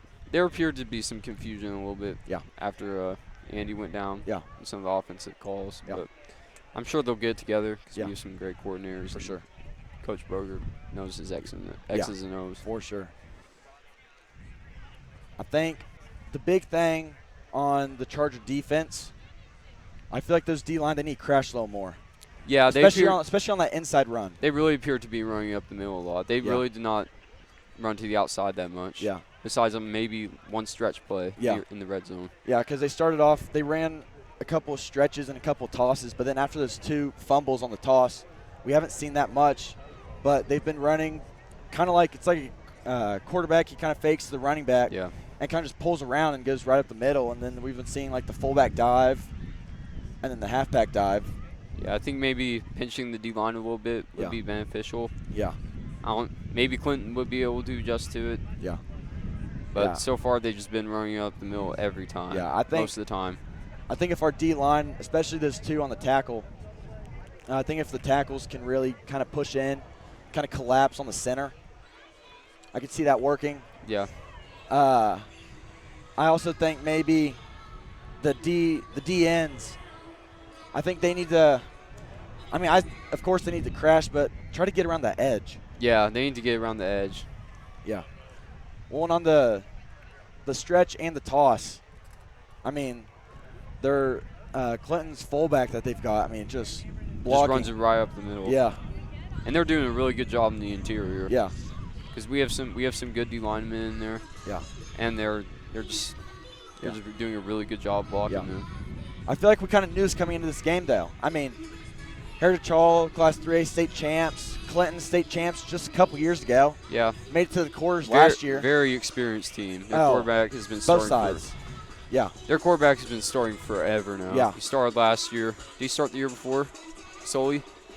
Maybe. He might have started. Maybe. But he has experience, and he played really well last year. Yeah. Number 10, Cooper Soley. Yeah. 5'11", 170 senior. I mean, he's good size. He can run it well, too. He can. I mean, that's what we know with this Clinton offense. He's very physical. Very, yeah. Well, I mean, and they don't throw a lot. I mean, so they're used to the run. He's really physical when he runs, which I feel like really supports what they do on offense because they run up the middle a lot. Yeah. But, I mean, I feel like we knew coming into Clinton, Oklahoma, that this was going to be a shootout. Yeah, it's always a good game against Always. Clinton. Yeah. I mean, last year it was a great game. Yeah, and then Clinton just pulled away at the end. But, I mean, this year, a shootout, 28-28. I mean, I could see this happening in the second half too. Yeah. I feel like there's going to be a lot of points, but more so because the offense is just moving the ball. Yeah. Less so the mistakes. Yeah. Because the mistakes really put both defenses in bad position. Yeah. So this second half, we want to see the Chargers get the run game going a little bit. Yeah. Because run game's going to open the pass game. From the defense, we want to see the D-line crash a little more. I think our corners are doing a great job. Yeah, our corners are doing a fantastic job. When Clinton actually throws it, they've been right on the receiver every time. Yeah, I mean, Jordan cut off a great pass for interception. Yeah. We've been getting off the blocks, too, really well, I thought. Yeah. Gerard, Rashad, I mean, everyone's getting off the blocks pretty good from what I've been seeing. And the receivers are doing a great job of blocking. Yeah. Oh, Shad, for sure. Shad had a really good block. Yeah, Carter Knowles has had a couple big blocks. He's also had a pretty big game, too. Yeah. He has first varsity touchdown this game. Yeah. So, we want to see D-line crash, get the run game going. What do you think Clinton's going to bring out this second half? Well, I think they're going to try the inside run right away, yeah. No matter whether the Chargers pinch a little more or not. Yep. And if that doesn't work, we'll see how they adjust. Yeah. I feel like if they can't get the inside run, then they'll go back to that either the stretch or the toss. Yeah. On the outside. But I'm telling you, I think if that D-line can crash, I think it's going to be a trouble for the Red Tornadoes to score. Because they really haven't tried to stretch all game. Yeah. So I don't know if it could work or not. Yeah. But we shall see. And I mean, I feel like if you're Clinton, they've ran the ball so many times so far. Maybe try to air it out a couple times. Yeah. Our corners have done a great job, but for sure. Maybe they need to put a wrinkle in their playbook a little bit. Yeah, for sure. I think Clinton, they've been running the ball so much. If they air it out a couple times, it'll kind of keep the Chargers on their toes. So far, I mean, they really haven't had to throw the ball all that much, though, because our defense has been fatigued. Yeah. But coming out of the half, they might need to adjust a little bit. Yeah. And same goes for maybe our defense, their defense, because their offense has fumbled a couple of times. So maybe they'll be a little more fresh coming out of the half. Yeah. Both teams seem to be pretty fatigued here, but it's cooling down too, which also helps. Yeah. So moving on from Heritage Hall football, this weekend. Some big games. But let's talk about OU first. SMU. SMU, Heritage Hall alum, Gavin Freeman. Yeah. I mean, can you write it up any better? No, you really can't. Start off as a walk-on. Scored on his first touch last year. Scored on his first touch this year. I mean, as of now, that's the only person that I've known that has done that. Yeah. And I mean, he's just going to keep shooting up the depth chart. Yeah. I mean, he's so versatile. I mean, he can really do it all. He's fast. Yeah. And then he had that catch. Yeah. He can do everything. You can put him at, you can have him run the ball. You can have him catch it. You can have him special teams. You can have him do everything. Yeah. Well, and as a Sooners fan, it was kind of cool to see. On the game last Saturday, first 4 touchdowns were all by kids from the Oklahoma City area. Yeah. I mean, you had Gavin Freeman scored 2, Heritage Hall. Drake Stoops scored. Yeah, Stoops. From Norman. And then you had Marcus Major score from John Marshall. Was he Millwood or John Marshall? Pretty sure John Marshall. Okay. But that's pretty cool to see. Just as a high school football fan watching them all play the past few years. Yeah, and their offense looked pretty good overall, too. 73 points. Yeah. I want to say they punted like once. Yeah. SMU's a solid team, though. They are. They've been a pretty good team for years now. Yeah. Their quarterback left in the transfer portal, but they got some other guys. They got a receiver from TCU who's pretty good. Yeah, they're pretty solid. They've been solid for a couple years now. Yeah. They should win like 8 or 9 games. Yeah. They should be a better team than Ark State. Yeah. I mean, tough game for Arkansas State. Yeah. But I felt like they left it all out there. Yeah. They did everything they could. Just I thought the Sooners, they looked really solid. Well, OU's not only more talented, but they just executed like really well. For sure. Venables, Drips, Venables, Levy, Drips in good plays. Yeah. And they also got the shutout, which is rare to see. Yeah. From any Big 12 team. Yeah, really, honestly. So this past week at Heritage Hall, Tuesday night there were a lot of events. You had middle school football, JV football, softball, and volleyball. Yeah. Volleyball lost a close one to Cassidy. 3-1. I thought the Chargers looked pretty good.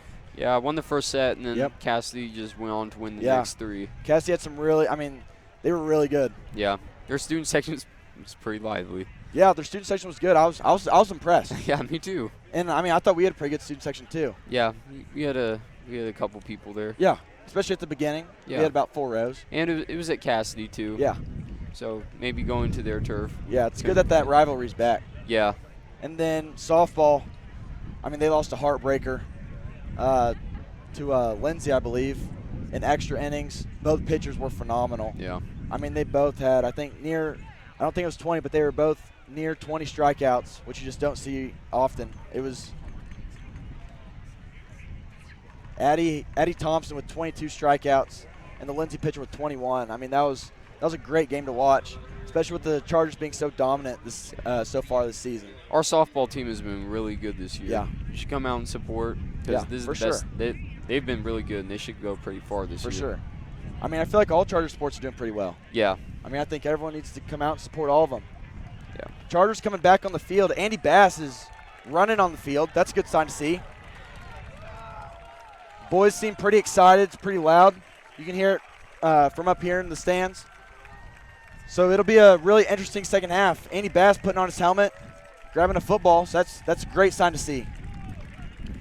So we've got about a minute left till the second half begins. That's going to be it for the halftime show. Thank you all for joining us, and let's have a great second half. See ya.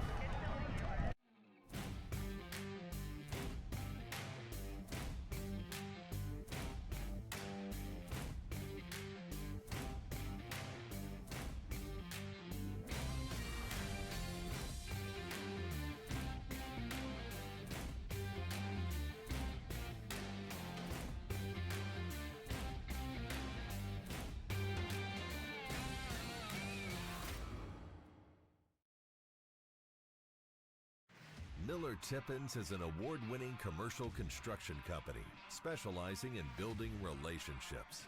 Our mission is to improve the lives of the people we serve. Exceptional work requires an exceptional team.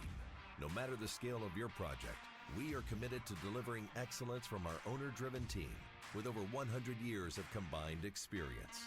Let us be your A-team. Miller Tippins, your champions of commercial construction. Lance, we are back. We are. In Clinton, Oklahoma. Chargers 28, Clinton Red Tornadoes 28. What a first half. I'll tell you what, was that what they say, the tale of two halves? It was.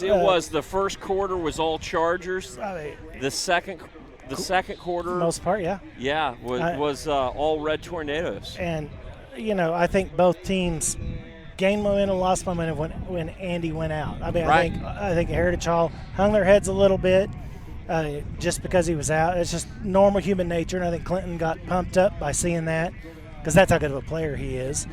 And I assume they're showing that right now on the screen, but you guys see Andy out there getting warmed up, throwing the ball on the sideline for Heritage Hall. Right, we'll see if he can come back.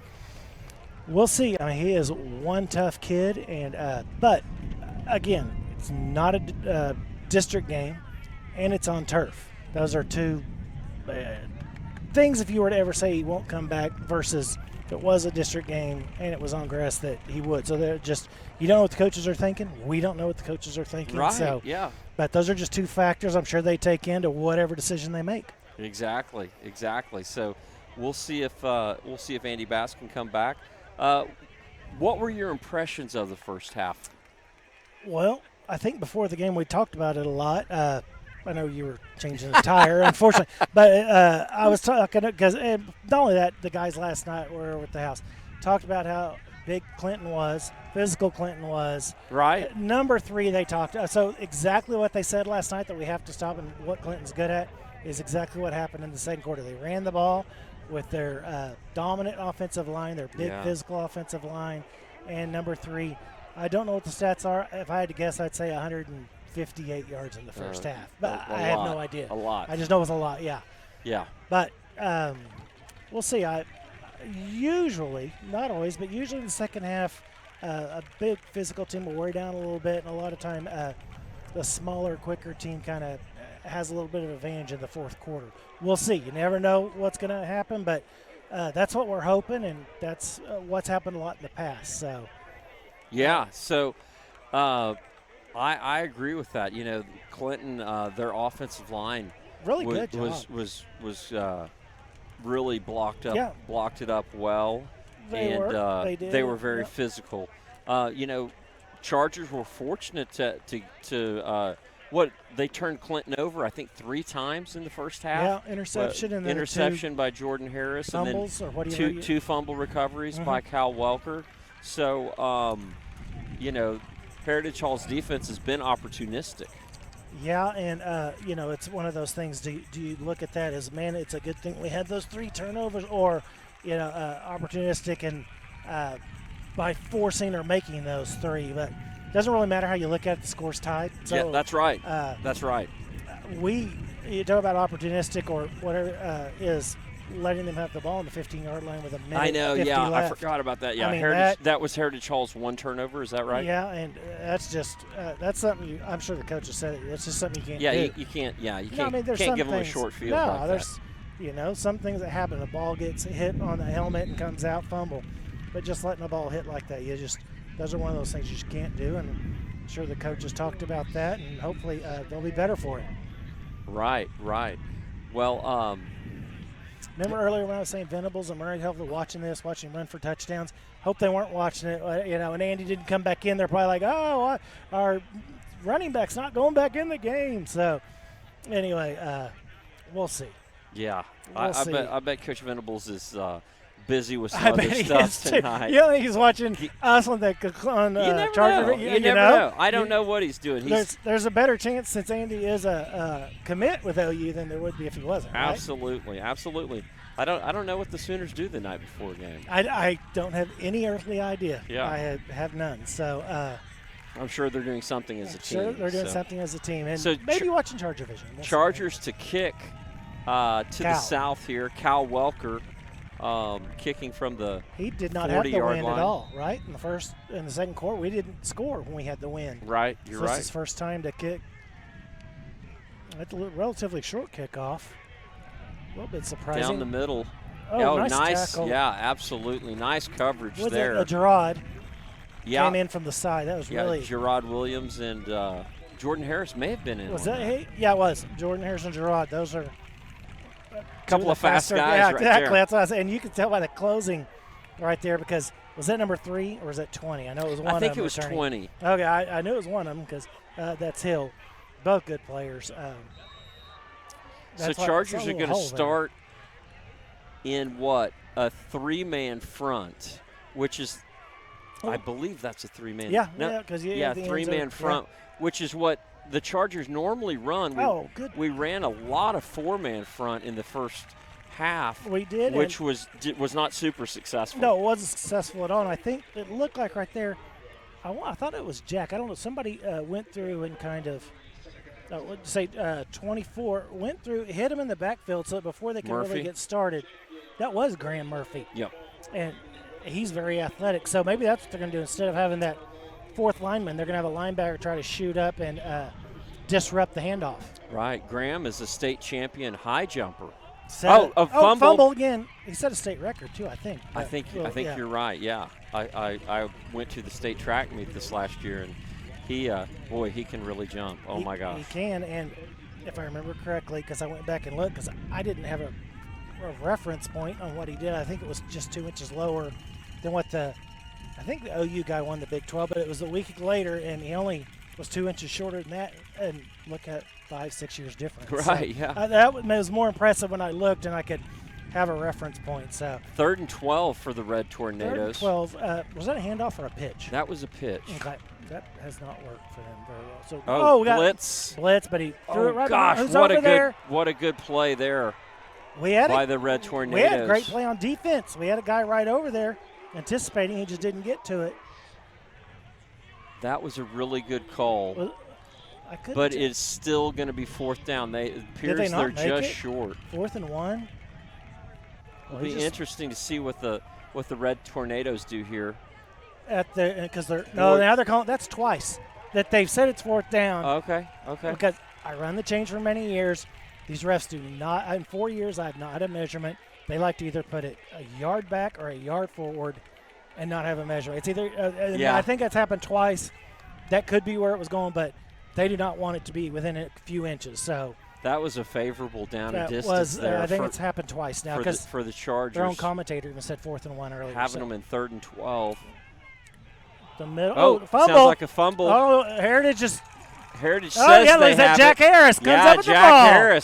Jack Harris with the fumble recovery. Now, we needed something like that. Oh man, that's a big play. That is a big play, and I didn't see who stripped it out. Jack Harris came up with the recovery, and let's see. I don't know who stripped that out though, but no, I don't know. But it was great defense, regardless if they hadn't fumbled. That was great defense. Yes. I mean they had it stuffed in the middle. Much better than that second quarter where they were getting blown out. They really have held their own on the line, our defensive line. So look who's out there. Andy Bass in the shotgun. 37-yard drops line. back to pass. Turns it That loose. is 15. The late hit on Bass. And Bass completed it to number 11, Rashad Smith. That 58 for Clinton. That would be Montel Crane. He was a little late. I think it was a lot more than a little because I was staring at that. And that was at least 2, if not 3 steps. Knowing Andy was hurt before that, do think what you want on that. That did not set well with me, though. I got to be honest. I watched the entire thing develop. He saw him throw it. He kind of put his head down, shoulder down, and that refs called it 15 yards. What happened on the play? I was literally staring at Andy the entire time in that. Hit Rashad on a kind of a. It was a completion? Yes. Didn't even see that because I was staring at 58 for Clinton the entire time. So 1st and goal for the Chargers. Ball on the 9-yard line. Bass back to pass. Rolls out to the right. Needs to get rid of it. Gets rid of it right into the end zone. That's a touchdown. Touchdown. Chargers. Is that Rashad? Rashad Smith. What do they? There's a 15-yard penalty on someone. They say never throw back across your body, right? Unless you have an arm, I guess, like Andy, and accuracy like that, because that was a laser. Right absolutely. He was rolling to his right, trying to elude the pressure, and he uncorked it to Smith in the end zone. Touchdown, Chargers. Let's see. Rashad's trying to say it's defensive pass interference. I thought he was pushing. I thought it was a dead ball after the play because the flag was thrown after he caught it. But maybe it was stuck in his pocket or something because Rashad's telling the coaches it was defensive pass interference. So Cal Welker on for the extra point. Who is holding tonight, Lance? Walker Nelson. Yeah, the backup quarterback that came in for Andy in the second quarter. Oh, that low Got snap. It down. Good kick. I'll tell you what, Walker, that was an amazing hold by Walker Nelson. That ball was on the ground. He put that there. So you got to give him accolade. He's a holder, so he doesn't get his name called a lot. That was a fantastic scoop and hold, I guess is what you would say. Right. So to give him some props for that. That was a nice hold. And Heritage hauls up 35-28, just over 2 minutes into the third quarter. Now, is that not amazing? Andy had a couple of good passes, but just the whole tempo, the way Clinton defended, just everything when number 7 is in or not in the lineup. It just looked totally different. All 21 other players looked totally different when he came in. So Chargers are back, have the momentum again. Yeah, we go down the detailed list: 28-7, then 28-28. Now Heritage comes out with a very impressive drive. How long was that drive, Paul? Do you remember? Where we start? I think we started it on the 37-yard line. They fumbled. That's right. I was trying to think of the kickoff. Okay. Yep. So there you go. Off a turnover, you come down, you score. I think it was a 2-play drive. Yeah, get the momentum back, and I think Andy completing that pass, them getting a roughing the passer. I think that the momentum just kind of on that one play, just kind of completely swung to Heritage Hall. Now, the question is, can we keep the momentum? Right. So it looks like there must have been some kind of personal foul called. Or is that if they call? Because we're kicking from the 45-yard line, right? So that wasn't a It must have been a defensive personal pass interference. So it was dead ball then. Yeah, personal okay, foul. Okay. Right. That's why Rashad said it wasn't on him. He definitely was still celebrating and happy. I did not see. I think the Clinton kid might have been like they all do, trying to yank the ball out, which everybody does that, but apparently the refs didn't like that. Onside kick from the Chargers. It bounced. Looks like the Red Tornadoes were able to cover that. Who is that? That kid had some good hands. Was that 14 the recovery there, or was that 57? I did want to not give him see some it. more. If it was 14, that's Zach Adams. So if Mr. and Mrs. Adams are out there watching, that was great. Or if it was 57, Brady Chittum. That was one of you two. That was really nice hands from Clinton to get that. It bounced perfect for Heritage Hall. I really thought it was going to bounce off of him. Right. But his hands, he did a fantastic job. So it looks like the Chargers are going to come back on defense again, back to our traditional three-man defensive line. Yeah, you got to assume that the size, they were bigger anyway. So we're just going to come back, try to do the quickness. I assume with the linebacker shooting the gaps or doing kind of like what they did on that last series. Right. Pitch sweep to the 3, left. And he gets around Number 2 3, guys. He's Collins gone. He's gone. is loose. I don't think he's gone. You don't We think got so? Carter Counts trying to chase him down. Can't quite get there. Touchdown, Collins. One play, 68-yard run We had 2 for the guys Red over Tornadoes. There, just not he's not even bouncing off. He just he sees the hole. In fact, that's what they told me last night. He sees the hole really well and hits it. Jordan was kind of going forward. That's why I thought he was gone, because if Jordan had the angle, was going backwards, Jordan would have caught him, but he wasn't. He was going forward, so he was too far behind. 60, that would be somewhere in the area of 230 or 40 yards, I think, for Collins so far in the game. Kick is up. Oh, is that to the right? Oh, it missed it to the left. Oh, their left. Yeah, that's right. To the left. That wind is blowing. It is, yeah. It's blowing straight to the west, out of the east right now, and it was more northerly first half. So I'm looking at those flags. They were more right to left, and now they are straight out of the east. So I think that caught the kicker off guard, and he didn't hit it solid anyway, so the wind just took it over to their left. Yes. It's kind of like some of my golf shots. Yeah, I know. You and I together, I know. But they can go left or right just as easy. Right. So, yeah, that's all right. But is that going to be a big point? It's 35-34 Heritage Hall right now. You never know, because I'm sure there's going to be several more touchdowns. Now there's going to be 2-point conversions probably gone for. So we'll see how big. But as they say, the big announcers on ABC, tuck that away, and let's remember that, may bring that up later. Okay. So we'll see if that turns out to be a big play or not, that extra point miss. Right. So back for the Chargers, we've got Williams, Harris, and Knowles. Well, yeah, that was the De La Fuente has had some. That's another good kick with the Harris. Jordan said, "I'm not gonna let this one bounce." Oh, I'm he's gonna got run. it. Nice run. Nice run. Back to the 31-yard line. Yeah, I think it looked like the coaches had talked to them. Do not let that ball hit the ground. You go get the ball. Right. He went over and he got it, and Gerard was going to catch it also, but he just he was not going to let it hit the ground. So right on the 30 for the Chargers. They moved that back a full yard from where this linesman was standing on the 31. Bass back in at quarterback for the Chargers in the shotgun. We've got 3 wides. Barrett Travis in the backfield with Bass. Barrett, I think 7. Looks like Harris trying to get set. Maybe some confusion on the Chargers side. Yes. Oh, yes. The coaches. Timeout called by the Heritage Hall Chargers, and that'll give us a chance to thank a couple sponsors.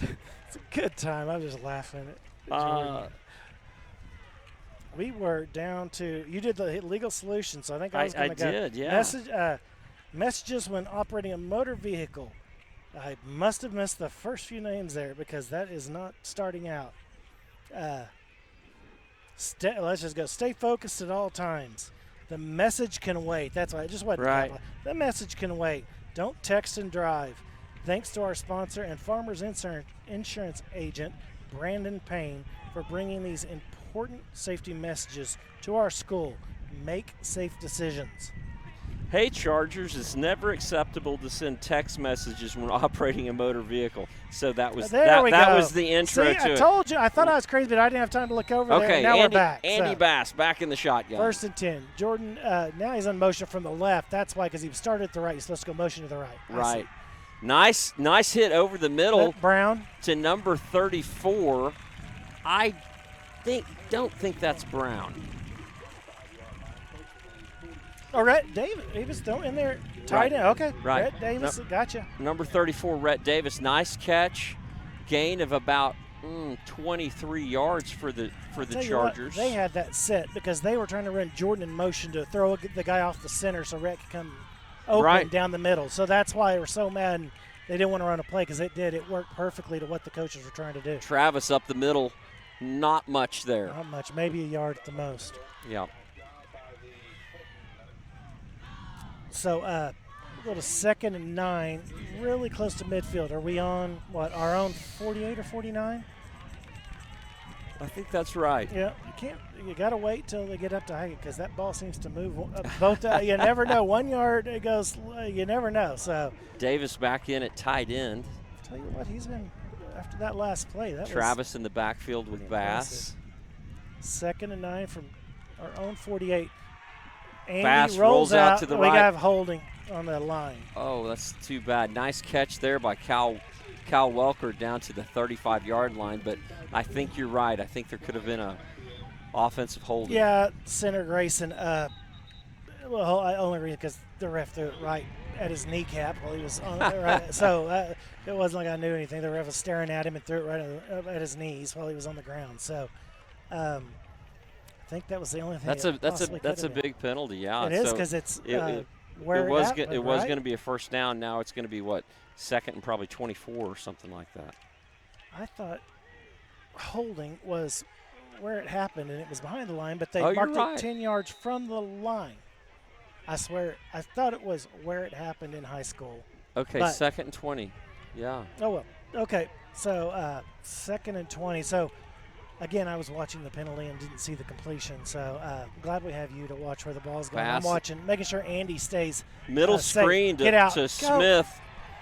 Couldn't quite get loose there. It looked like a pretty well-designed play. He had a convoy of Chargers in front of him. He had a convoy, but with only that guy on the left. Had he cut to the right, it was wide open, and he could have got past that one Clinton defender. He was going to get some yardage, but nice play by Clinton.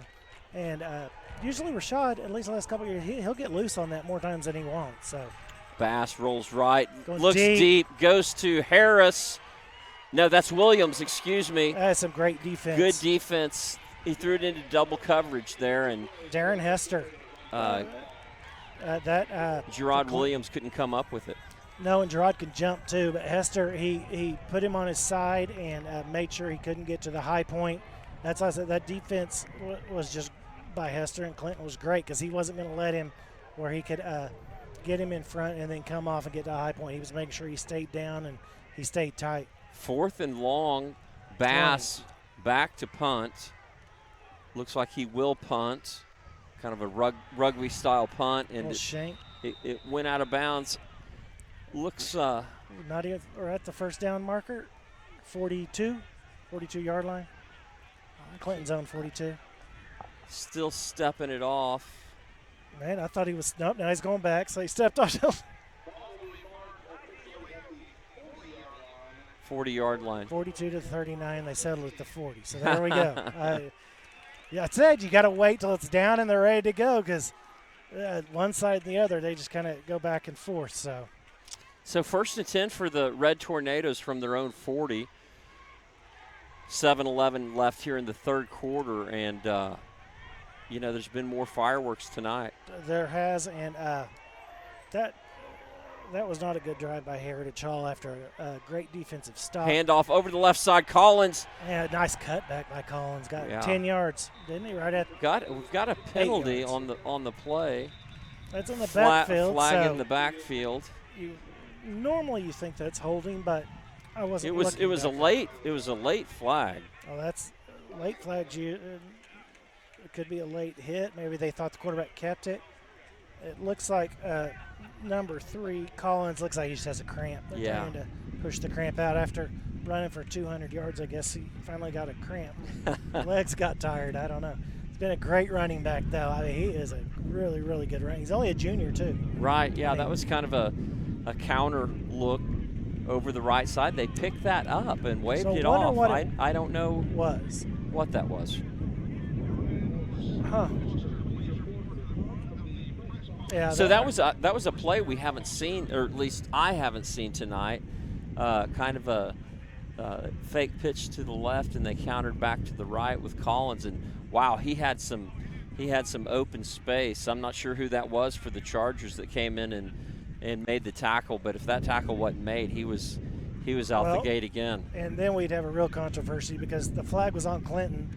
They picked it up, and they're trying to explain to our coaches why they picked it up. I have no idea why. But had he gone for a touchdown, there would be you should have seen the first quarter. Really, it looked like it was thrown after he was already down. And now, from what I saw, our head coach wants an explanation after three other coaches. He's talking to the umpire. So what did he call or see? And then all of a sudden he didn't see it. And he's the head ref, so nobody can overrule him. So that looked like Collins is walking off. Completely Looks satisfied. Okay. I don't know, and it doesn't matter because now it's just 2nd and 2. So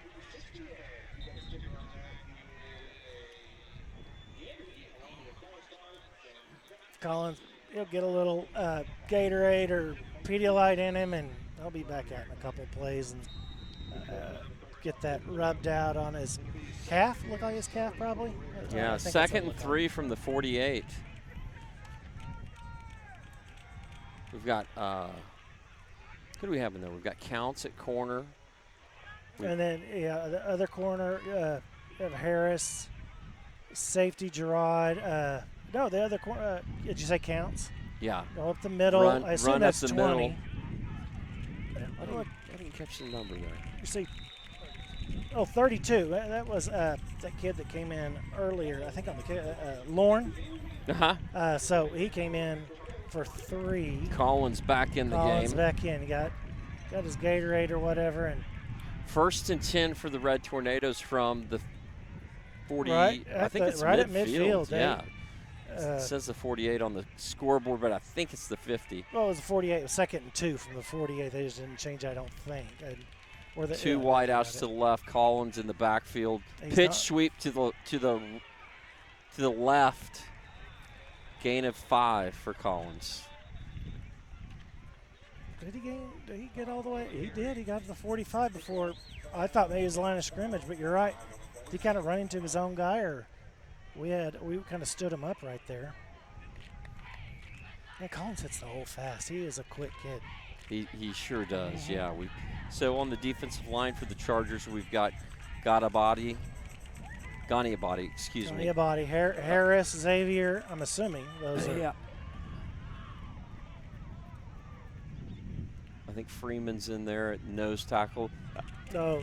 Was that Jack Harris? I think that was Ganiabadi. Yep, 72. Ganiabadi. Right? Yeah, Ganiabadi. It was. He has the size. He kind of shed his blocker, came off, tackled the runner. Was it 2.5 yards short of the first down? So we got 3rd down now.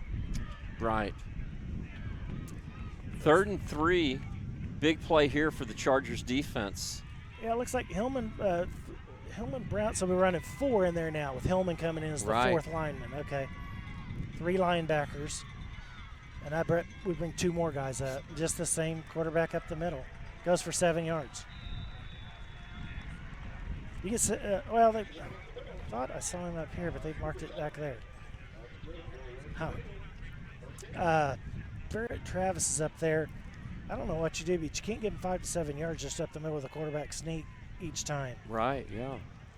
Yeah, 1st and 10 from the Chargers' 38-yard line. 4:45 left in the 3rd quarter. Chargers up 35-34. The Red Tornado is driving.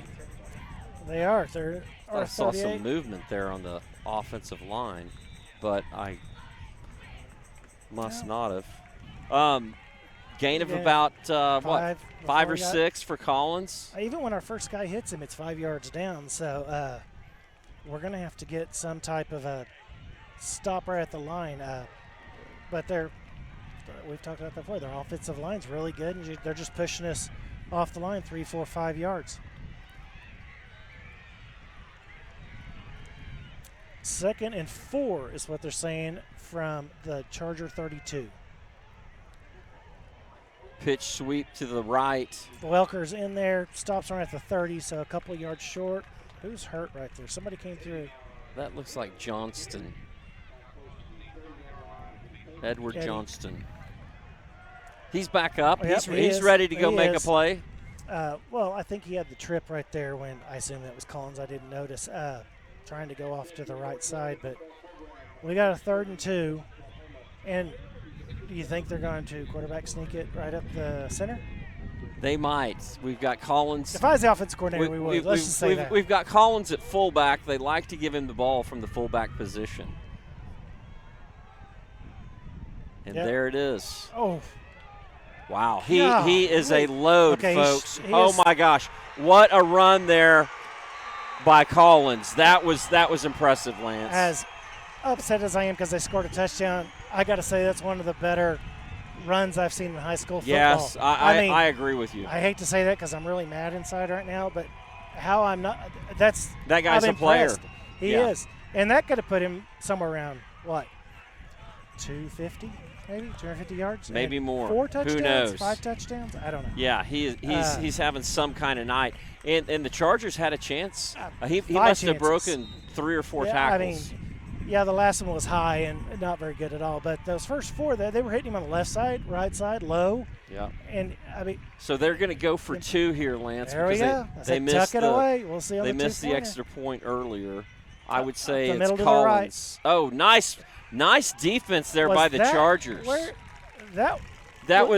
faked it. Yeah, they faked it awesome. to Collins up the middle. Tried to run a little option to the right, but it was well defended by the Chargers. Well, Barrett Travis shot right through the line and into the backfield, and then we had somebody else right there in the backfield too. I was almost thrown off on. We didn't have anyone hardly get penetration, and all of a sudden on that 2-point conversion, it's like they were shot out of a cannon. I mean, seriously, that was very good very defense nice defense by the Chargers. Very nice defense. That's one of those kind of unexpected because it was just so good, kind of like number 3 bouncing off. I mean, I was so impressed I couldn't hardly talk. And that was a heck of a run by Collins. I mean, his best run all night. I mean, he's had great runs, obviously 250 or whatever yards. That was just a fantastic run. So give it up to him. Well, it's 40-35. So. That missed extra point came back now. It's cost Clinton 2. Is it going to matter? We don't know. The wind is not really behind anyone now. It is. Harris is going to field this. Takes it 12. up the middle. Had a little crease there. Made it up to the 33-yard line. Clinton closed it pretty quick. I thought he had more of a crease than that, and he was going to hit it because he's so fast. And Clinton did a good job and closed it in a hurry. 32. 32, yeah. I you see. gotta wait. I saw it. I thought 33 also, but I was waiting until I saw whoever was going to grab it, go over to the center, and they kind of put it wherever they feel like putting it. I think at least that's what I've noticed. We'll see when I watch the replay later. But 32. 32. Bass at quarterback. Fake handoff. Oh, quick hitter. That was the same play. Little skinny post there. Yeah, to Jordan, that was the same. Is Jordan hurt, or he has a cramp? Yeah, it looks like he's cramping up a little bit as well. Because that's Jack Harrison. He does not have a PhD, and he wouldn't be doing that if it wasn't just a cramp. Right. Oh. Jordan's trying to walk it off. No, he's just going to have it pushed. Heritage Hall training staff out on the field. Looks like he's okay. It's a great. So a quick hitter there from Bass, a gain of about, gosh, what is that, Lance? Well, 32. We know that where it started at the Gain of 47. about 15. Yeah, 15. That's the same play. Clinton was a little more spread out the first play of the game, and Jordan caught it, went all the way right up the middle. Now they kind of brought, I assume their corners in a little bit and didn't leave them out so wide, and that's why he stopped it for 15 yards. But what a pass by Andy. What a catch by Jordan. Great throw. So we're going to have to see some more of that. Oh. Another quick hitter. Oh, gosh. He jumped the count. If they had gone on count 2 or whatever it is that they do, he would have been offsides because he was committed coming over the center, the linebacker. Andy threw that a little bit quicker than I think he wanted to. You don't want to get hit with that kid coming in, and tried to hit Gerard Williams on the same play. Looks like, he had single coverage over there. Yeah, I think had he had another half a second, I think they probably could have made that work and had the completion. But nice play by that linebacker. 2 backs in the backfield for the Chargers. Swing pass out to, is that Welker? No, that's Travis. Yeah, Travis down the left side. It's downside the 35. We'll see where he stood 34, but then he kind of went back to the 35. So somewhere 34 to 35 yard line. Nice play there by the Chargers. Who's injured? Looks like a Clinton player down. Oh, on the on right about by the 30, 33-yard line or so. So a good play there by the Chargers. Nice catch out of the backfield. Hold on. Well, the refs had a flag. And are they going to keep this one, or are they going to pick this one up? Oh, yeah, you're right. They're marking it off against the Chargers. What did they call? Is it false start a dead ball? Well, don't know, Lance. I didn't see the signal. I didn't either. And wiped out a nice play by the Chargers. I don't know how a 5-yard on Heritage Hall. They didn't have 12 men on the field. False start's a dead ball, and they let the play go because this guy had already marked it at the 30-whatever yard line. I can't answer it. Right. Kind of like throwing a flag earlier on a headlinesman and somehow overrules himself and picks it up. There's some things that you just can't answer. 5 yards, not 12 men. Unless they didn't have enough men on the line of scrimmage. That isn't dead ball. That's the only thing it can be. Illegal formation. Yeah, I mean, that's the ref doesn't really signal or let us know. But that's the only thing it could be. So we're going to say a guy didn't get to the line. We had too many men in the backfield. 2nd and 15. So the Clinton player, I think that's number 32, is making his way off the field. Still off the field. Bass back in the shotgun for the Chargers. Travis out to his left. Nice scramble there by Bass. Nice throw to number 34. Is that Brown? Is that Davis? Oh, yeah, that's right, because you said that earlier. He's really been getting involved in this game. Rhett Davis, not someone that we always talk about. He's been out there a lot and really played some good ball. Absolutely. Gain of 12? 11 for the Chargers. Yeah. And no flag, so that's good. Third and 4. Yeah, that takes out a lot, though. They know Andy's not going to run the ball. Vogel in the backfield. Shakes a tackle. He's not. Can't get outside. Oh, he got tripped. That was tripping. The guy stuck his leg out? Yes. And wow. That looked like tripping. Is right there. I mean, I don't know. Maybe it wasn't, but it looked like it from here. Anyway, it was right in front of the ref. There are only 2 of them out there. 4th and 7 from midfield. Big play for the Chargers. We need a conversion here, Lance. Wow. They're going to go for this. I mean, this is a really big play with a minute left in the 3rd quarter. Bass down the sideline to Welker. First down. Down to the 32-yard line. Great throw by Andy 12. Bass. And no flags on the field because after that last one, I thought we had a first down. I was celebrating too early. So, but it's a first down gain of what would you say that was, 15, somewhere around there? Yeah, maybe 18. 18, even better. 17. To the 33-yard line. 1st and 10, Heritage Hall. That, again, put that one back on your plays if something That was happens a late. big. That was a big conversion. Play. I mean, there are a few plays that are big. That was a big one. He's going, over the middle to Smith. He's wide open, and he is in the end zone. Chargers, touchdown. I think he had his choice. Who is he? Was that Gerard over here on the left? I can't see. I think you're right. Well, no, that's Knowles. Oh, is that Cardinal? Yeah. So he had his choice because I don't think anybody was on Knowles. He was kind of running wide open. I thought he was going to throw it to him, and Rashad was just as wide open. Yeah. Andy looked down the left sideline and then came back over the middle. Because I think he was ready to throw it to Carter over on the left, and then thought, well, he's open too, and he's closer. So touchdown Chargers. 41-40. So here you go with this 2-point conversion, chasing the points again. So now we are going to do it because they missed and didn't make it.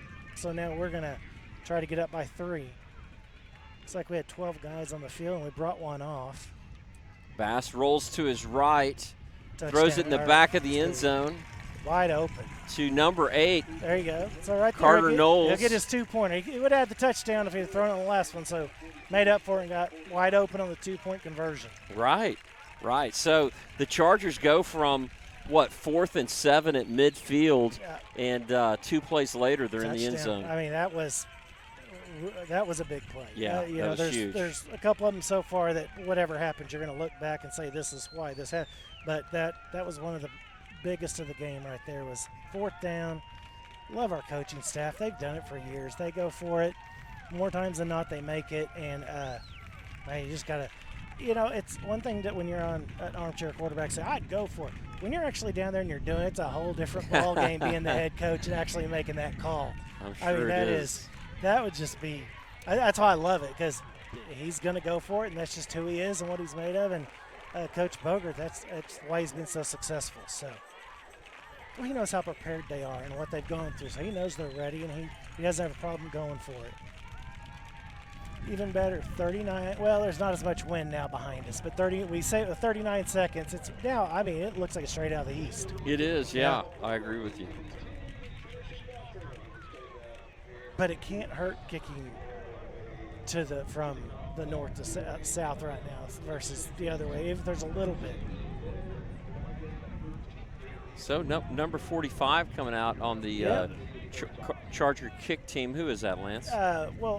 First I thought Walker was going to come out, but I don't know if it's because he came in for quarterback a little bit. But Spence Wadley came in. He had a little bit of a hurt wrist the first week, but he's back now. Backup linebacker. He's a good little player, though. That's Counts to kick it off. Right, drives it deep. Fumble, and he kicked it. And he's going to just down it at the 4.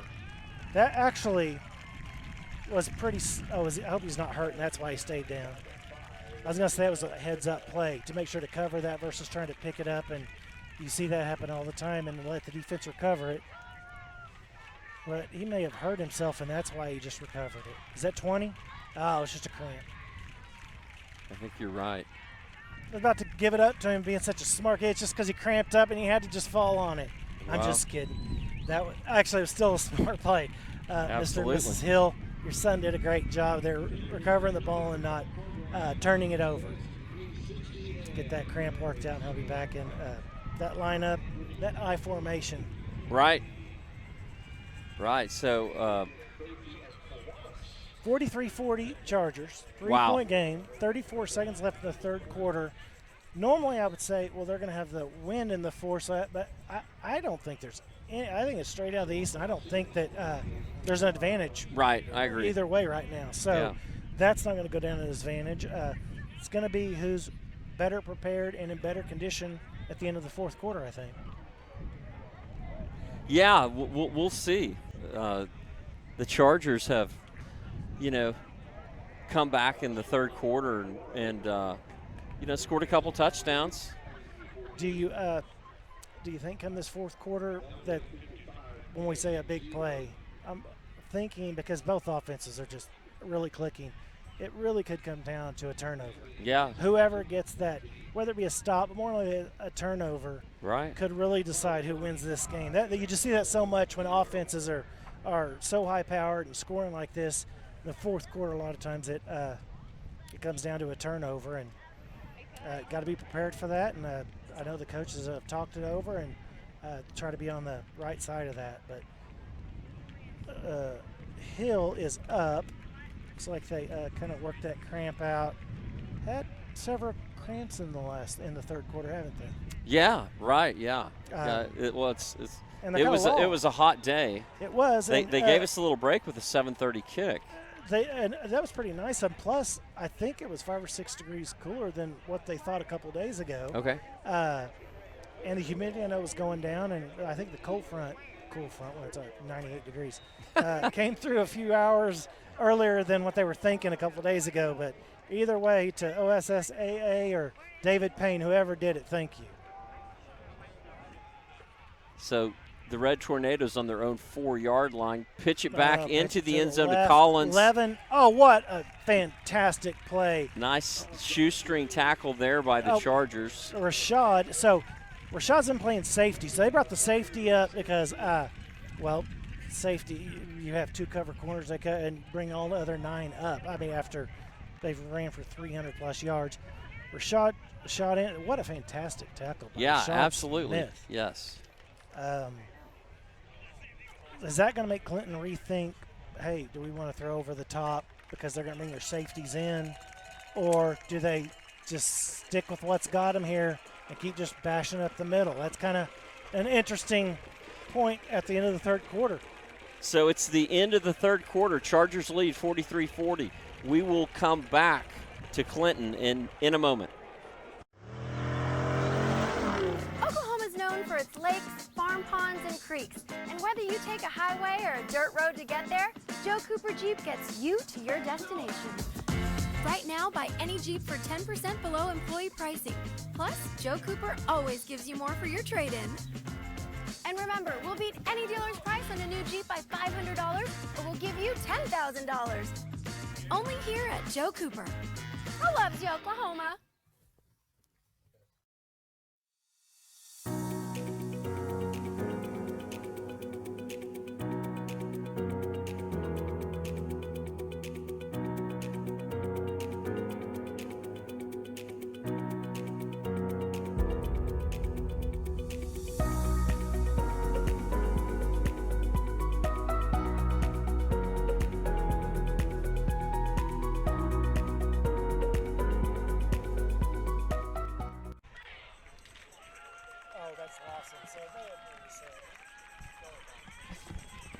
And we are back in Clinton, Oklahoma. The Chargers are in a shootout tonight, Lance. Tell you what, 43-40. We've got 12 minutes left, and but we got pinned back at the 4. So, right.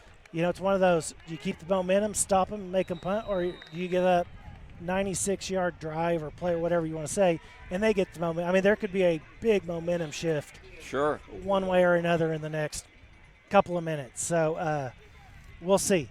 Fourth quarter, you got to be pumped up. This is why you practice all those early mornings in the summer. 2nd and 10 from the 4-yard line. Red Tornadoes give it to Collins. Oh, he bounces off, but only gets a yard. Yeah, good defense there by the Chargers. I think the coaches have said, because before, normally you watch a guy you think's going to make the tackle and you kind of stop. That's the normal. And I think they've told him, you keep going to the ball carrier until he's on the ground and the rest blow the whistle. Because they had kept coming. There was no give up from the Chargers right there, just giving up a yard and a half there, and now big 3rd down again. 3rd and 8. I think Jack Harris was in on that tackle. Very smart, high IQ football player, Jack Harris. Jordan Harris is going to go in for Rashad Smith. So you got Rashad, that's more of a safety. You got Jordan, who's been playing safety, but he's more of a cover corner. Clinton is going with 3 wides and Collins in the backfield. And it looked like that was going to be a pass. You know. Was there a timeout called? Yeah, but as much as you want to say that. Yeah, timeout, Red Tornadoes. I'm willing to bet he was going to go back because he'd done it and run it up the middle, right or left. Could be. He's not going to, from his own 6-yard line. You're calling quarterback draw, though. I can't imagine from your own 6-yard line that he was going to throw, unless a fly pattern, he throws it as far as he can and one of those. But I'd be very surprised if they come out now and they throw the ball. I would be surprised as well. I think I would give the ball to Collins. And you know what? These are very good coaches, and they could have possibly had it to where they were going to call timeout, still hike the ball, look like he was going to go back to throw us off when they do come back and truly play the third down. I don't know. We'll never know because the head coach will never tell us. But if I was betting, I would say that that's what they did, and I think it's a very smart tactic by their coaching staff to get it right down before he snaps it, call timeout, and still act like you're going to go back and throw it, come back, run it, because now we're going to think maybe they're going to throw. So third and 8 from their own 6-yard line. This is a down and distance that the Chargers really should take advantage of. You would think this is where, well, at Clinton, after that first quarter, they hadn't been in this. They'd been, getting chunk yards up the middle, so they haven't had a 3rd and long that they've had to try to chase. So Collins will be in the backfield. Let's see what they do here. Collins split to the right with number 20 alone in the backfield. I'm seeing a quick throw to 3 out on the side. Yeah. A halfback pass. Oh, he can't throw it that far. Oh, but he still comes back. Halfback pass. I don't think that's who he's throwing it to. I think he's trying to throw it to the outside guy. And that. With little trickeration there from the Red Tornadoes. That's on our very smart producer's sheet on what we had to watch for. Oh, really? Key of the game. Right there that I said it earlier. I still said no way 10 was going to go back, just a straight dropping pass. It was not going to happen. I was going to eat my microphone if it did because there was no way. 1st and 10 for the Red Tornadoes from the 28-yard line. Split backs. Pitch to the left to Collins. Bounces off the first tackler and goes for about 6-7 yards. Yes. Pickup maybe of 7. Yeah, again, you go back to those key plays. That was a big one. And I still don't even think that's who he's throwing it to, but their guy was very aware and came back to the ball. Our guys had their backs to the ball, but you can't blame them. I mean, and it just happened to fall right where he was coming back. So Collins at fullback now. 2nd and 3, so they have they love the handoff up the middle on this. Yep. Oh, look at that. Good defense there by, I think that is Xavier Freeman. Is that Xavier? I couldn't tell. He shot the gap, got past the lineman, and right when Collins was it Collins that got the handoff? He was tackling him at the point of contact for a 3-yard loss, or the point of the handoff. What do you call it? The point of? The exchange? The point of the exchange. He was right there. The handoff, yeah. Yeah, the handoff. Okay. This doesn't sound right. But great play to get him, again, 3rd and 5. Split backs. 3rd and 4. Like the pitch to the left here. On the wide side, I don't know. We have 2 guys out. They may go to the short side. We'll see. Yeah. Pitch to the right. Yeah. Good defense by the Chargers there. 4th and 2. Number 32 on the carry. That's Gerard. Gerard's a little banged up, getting up slow. Jordan Harris coming in. For Gerard, yeah. Check on him. Gerard Williams going to take a break. I know, I got to quit saying Gerard. People are like, So, 4th and 5. It looks like Clinton is going to punt here. They lost it? They lose a yard on that play? They did. Did you? I thought I saw him gain a yard. I still wouldn't have had, but I thought I didn't know he got stopped behind the line of scrimmage. Well, that is some serious Charger defense when it counted. How about that? Absolutely. Is he going to punt it? 34-yard line, you'd have to think. Yeah. Good nice punt there. Jordan George Harris caught. He went where they have 5 guys. Jordan went. I guess you kind of just have to pick, and if he picks to the left, he's probably still running. He picks to the right. That's just where they had their coverage. So the Chargers get a big stop there in the 4th quarter. Impressive stop. I mean, you got them. Clinton was perfectly happy there. It was 3rd and 2, 3rd and 3. I mean, that's their bread and butter.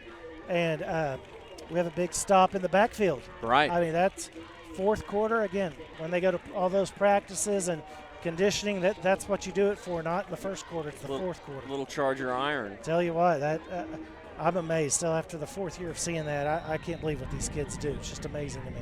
So Chargers, Bass in the shotgun, 3 wideouts to the right. Harris in motion. He throws, he's open. Wow. He cuts back. Oh, it'll be touchdown. Barrett Travis. Nice down the right side. He is going to go all the way. No hankies. Touchdown. Chargers. I'm just looking back. We're good. What a great route, a great pass, a great cutback.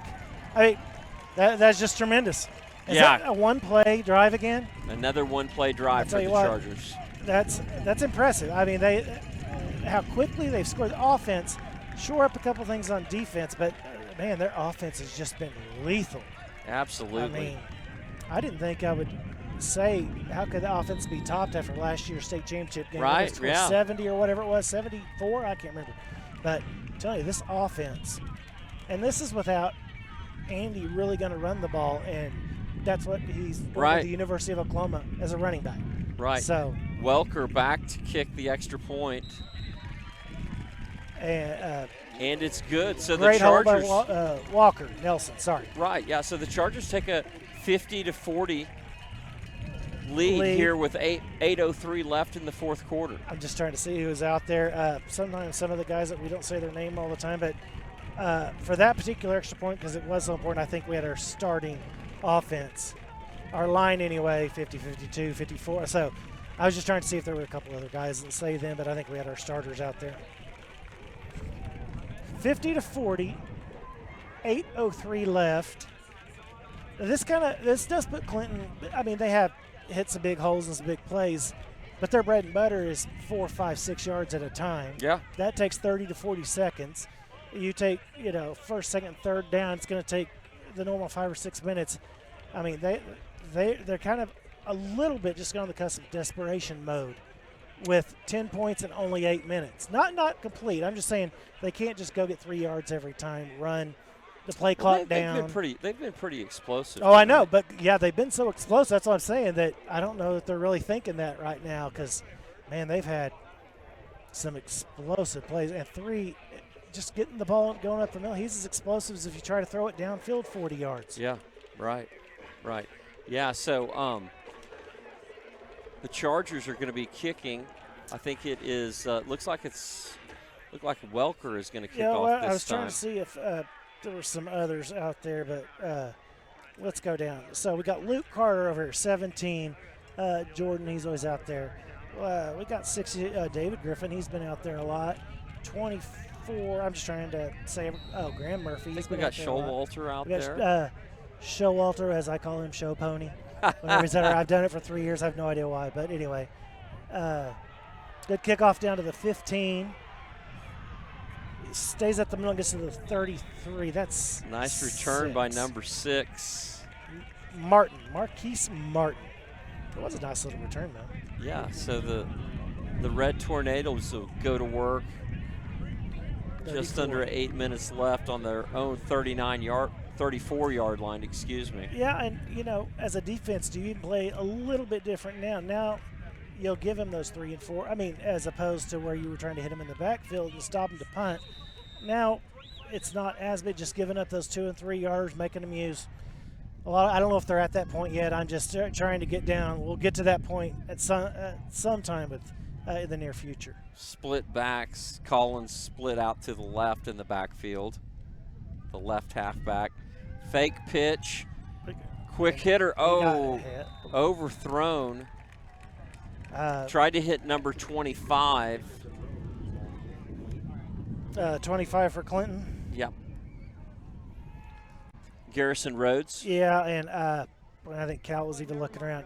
A little bit of a holding. That was in a couple yards of the line, 3 yards, so not always looked like it was great cover, and Cal's so fast that he can turn around and guard a guy, but I think he was looking around and pretty happy that there's just no flags on that one to get him to 2nd and 10. Split backs again for the Red Tornadoes. Pitch to Collins. He cuts it back. Great cut back. Yeah. Man, that was on. I mean, Nice tackle there by Bladen Vogel. I mean, Bladen will hit you. He is a quick, scrappy player. Not the biggest, but he's very fast, and he can hit hard. He looks at the point of contact, and he goes 100 miles an hour right to it. He runs through the point of contact sometimes with a shift, but he will hit hard, and you'll know you got hit whenever he comes in. 3rd and 7 for the Red Tornadoes. Do we call this a big play, or are we on our 5th one? There could be 5 big Collins plays in split out to the left. And we have Welker out here, man on man, covering him, but he goes to the other side. Goes deep. Jordan Harris almost with the interception. Was that going to be out of – I couldn't tell if that – I think it was out of bounds. That wind, I'm telling you, that's the kicker and the quarterback. It's taking the ball to the west on the kick and that throw right there. I bet that moved it 6-7 yards out. Yeah, so 4th and 7 for the Red Tornadoes. Looks like they're going to punt. Still over 7 minutes, yeah. I think maybe if there's under 5, they might be thinking to go for it.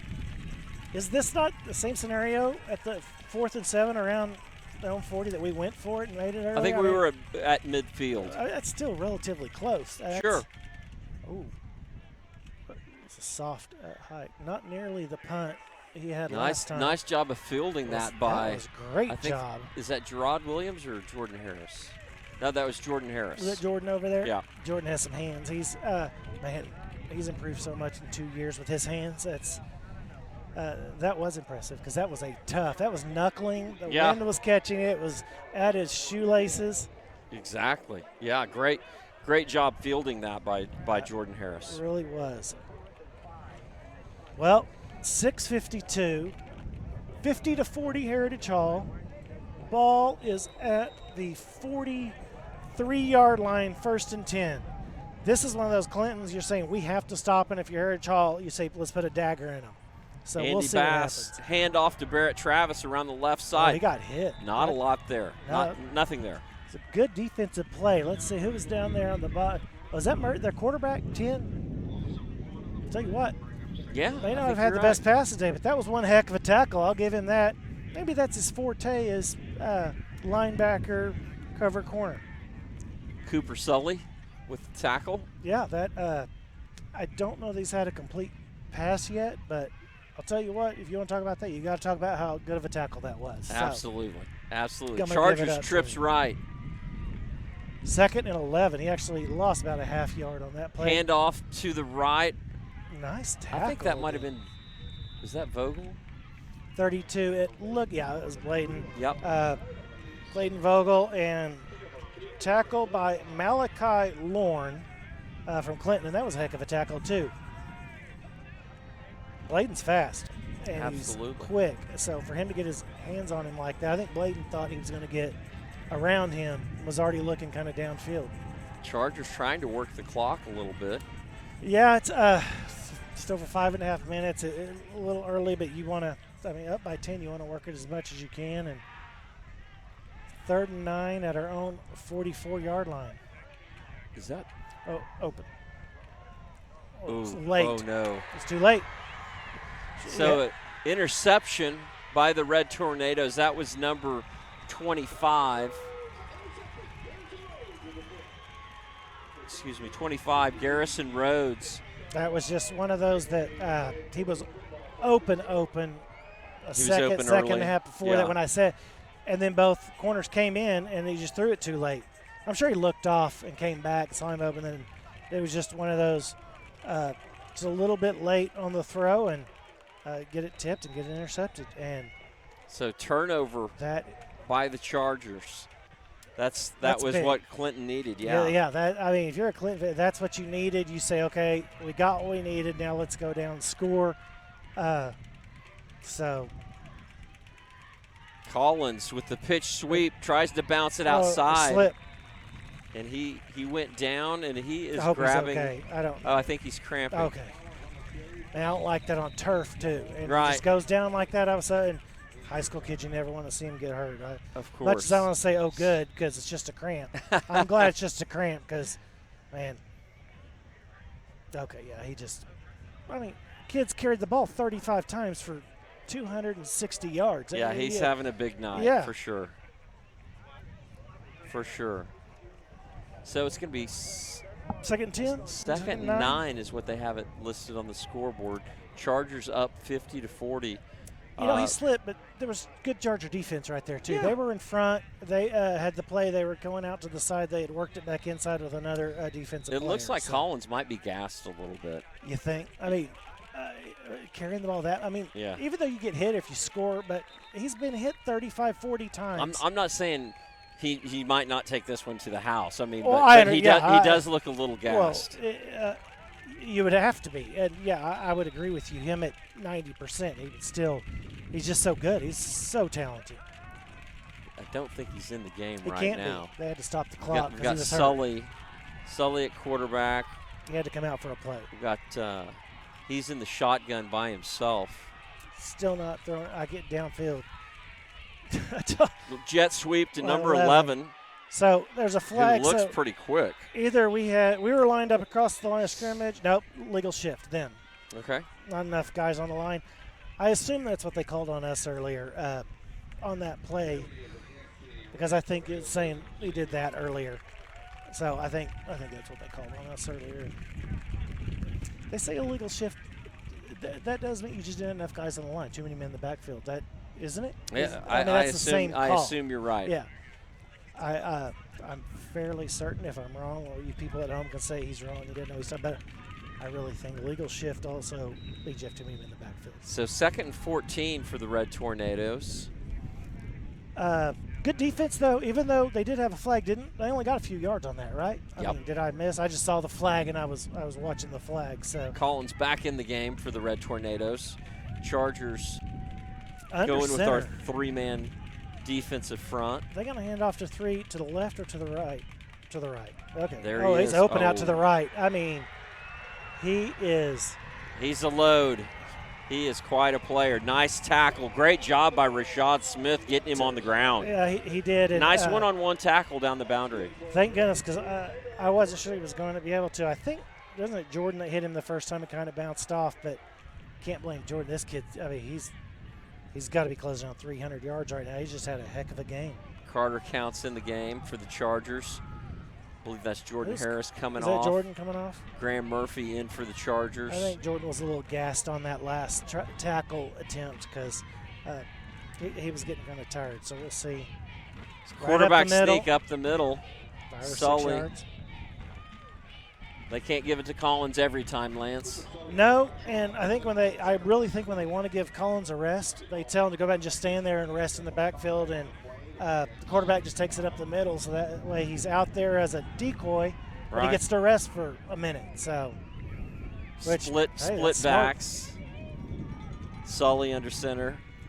Is Sully going to do the quarterback sneak again, being up that tight? Nope. Pitch sweep. I'm so sick of that play. To Collins. God, bounces off. Good defense, though. We had 3 guys over there. First guy to hit him, Graham Murphy.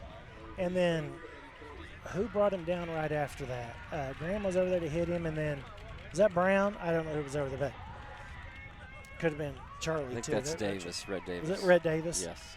Rhett, I have not been giving you enough credit tonight because I keep saying I think Brown 3 times, and it's Rhett Davis at 30. I would like to apologize because you're playing a heck of a game. We're going under 3 minutes right now, 3rd and 3.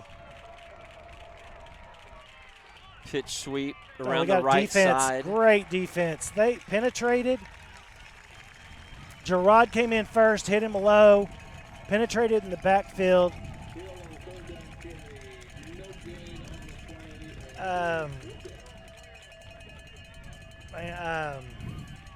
4th and 3, 2:36 left. The Red Tornadoes are driving towards the Chargers goal line, and there is a stop of play. Timeout, Clinton Red Tornadoes. Down 10, 2:31 left. Now, what I was saying, you have to start thinking. You can't just pound it up, get the first down, go 3 more downs to get a touchdown.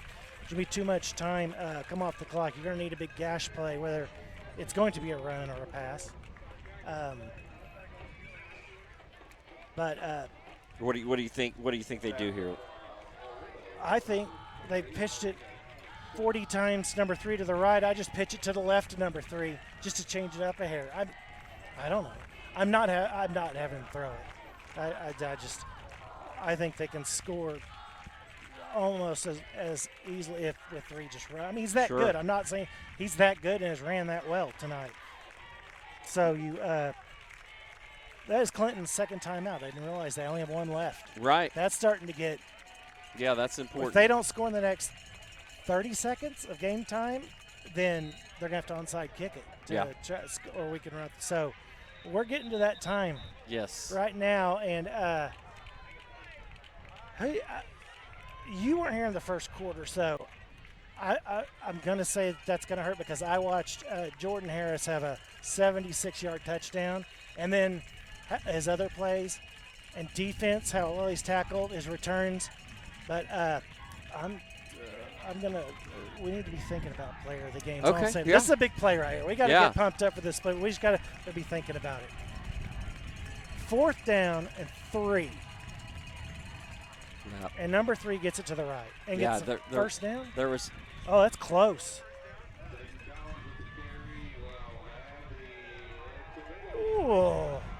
Yeah, you knew the ball was somehow going to wind up in number 3's hands. You knew that, but if we had a replay, I think we would be using one of our challenges right now, but I'd have to see that again because they have it inside. It looked like to be fell on the 15, which he still could have had the first down, but they made sure, and I'm not blaming that they do it on every game. They made sure they weren't going to have to measure it. So high school referees do not like to measure. Yeah, you're right. I don't think we've seen one for tonight. 4 years on the chains. I haven't done a measurement in 4 years. Yeah. So, and I've seen them move it both ways over and over because I'm sure they just don't want to measure. You don't want it coming down to a measurement in an inch. So, hey, let's talk about some other things going on at Heritage Hall.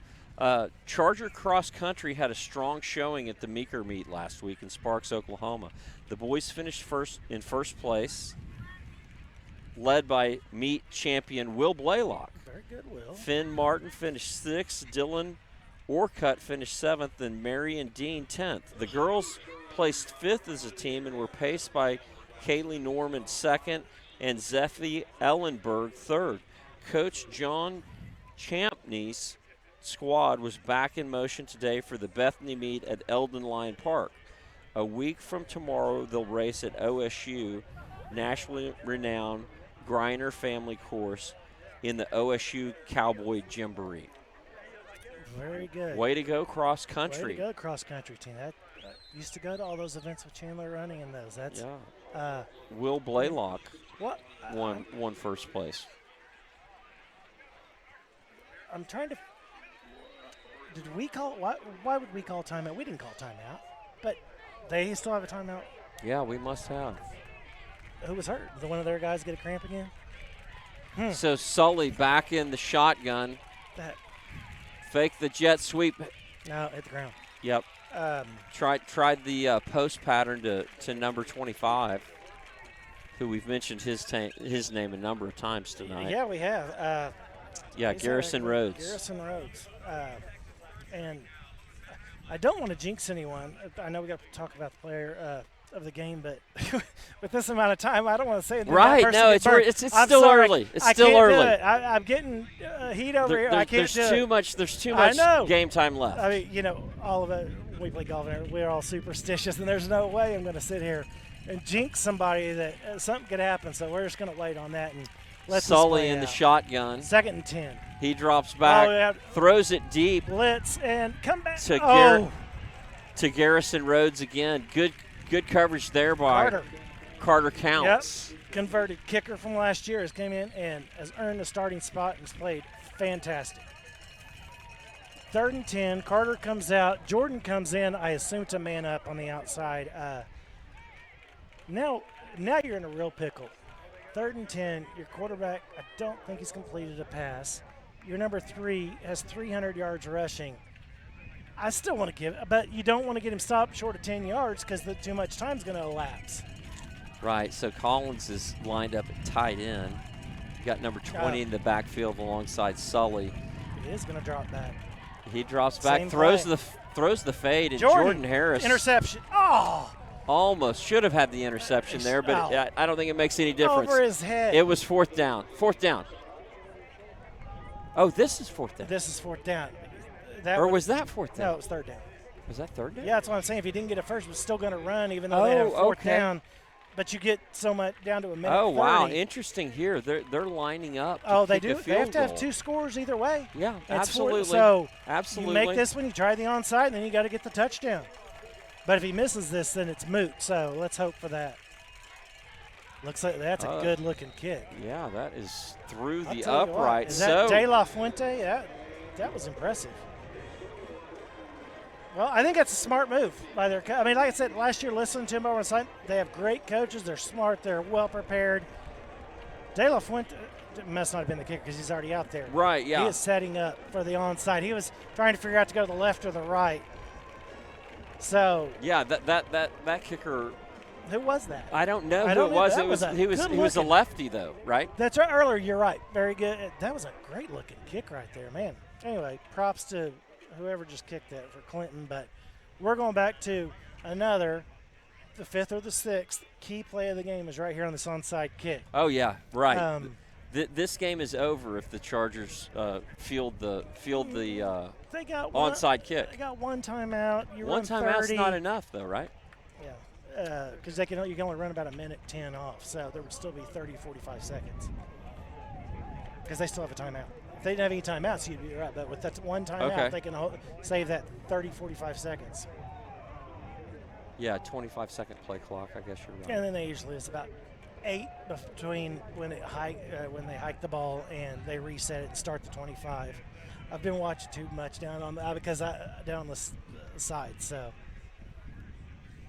because I always try to figure out the numbers like that. So Chargers have the hands team in. They've got number 1, and that is I think Boston Fuller. Yeah. We got Carter Counts out there, Barrett Travis. We got number 34, Rhett Davis. Number 11, Rashad Smith. We have 7 to the right. Yeah, you're naming them all. Jordan Harris out there. Andy Bass deep.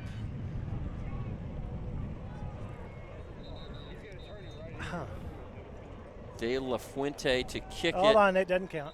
We got a penalty. Did it blow the ball off the tee? What happened? I have no idea. The head referee, unless he picks it up again, was stop and play, and he was throwing his flag down. Oh, I think they have too many guys on one side of the ball. They're calling a penalty on them. I mean, I don't know what else he could call except because that rule where you can have so many guys on each side of the ball. Okay. I can't think of what else he could have called because I think he's saying 14 was on the right side and you can't have 7 guys to one side. 14's came back over to the left and was trying to plead his case. That's what I thought that the referee was calling, and 14 was trying to defend himself. De La Fuente to kick. Oh, that's a nice kick. Catch it right there. Good catch there. Great catch. I thought it was coming down. I think that's Boston Fuller, correct? Nice job. Yeah, you just said you called him out first player on the hands team. Right. So there's karma right there. Boston Fuller with the big did a great job covering that. And yeah, absolutely. You get so many guys. I mean, you watch the NFL, they go back a little bit and let it back. He came up perfectly, caught it before it had a chance to get back on the ground because when he kicked, I thought that was a heck of an onside kick, just the angle that he had and the height. But Boston did a fantastic job coming underneath it and catching it before it get to the ground. Absolutely. So Chargers go to work here, 1st and 10 from the Clinton 45-yard line. Yeah, and if you take, there's still going to be close to a minute left, just under a minute, if we don't get a first down. Barrett Travis with the carry. 2 hands on the ball. Yep, protecting the football. Yep. Let's see if Clinton. They called timeout. Yeah, they called timeout. Minute 48 left. So you take 2 runs, say it's 30 seconds. Yeah, you're exactly right. Yeah, just under a minute. Mm-hmm. I think there will be. I think you're put the over and unders at 50 seconds if you wanted to, and I think it'd be really close around there. You got to take the over and unders. What is more exciting than this, right? Exactly. I mean, you take a 7-point game at 28-7 to start, and then halftime 28-28, and they were all excited thinking they were going to win big, and now you come back to a 7-point game. Minute 48 left. You got Clinton knowing, if you will, that we're going to run it twice, run clock. We'll get a long field with 45, 50 seconds left. And yeah, I mean, that's exciting. Hopefully everybody's tuned in to watch this last minute and 48 well, seconds. Yeah, I feel some maybe a Moisture? little bit of a few raindrops coming in. That's what I'm hoping. Uh, I mean, I don't know what else it could be. There's nobody behind us, so that was weird, wasn't it? Yeah. I know there was a chance, and it was a bigger chance, I think, to the south, so for some precipitation. So Chargers. 46-yard line, 2nd and 11. Clinton is out of timeouts. That's probably the most important thing to take away is Clinton is out of timeouts, so we'll see what happens. Handoff to Barrett Travis over the Kind of left a side. late handoff. That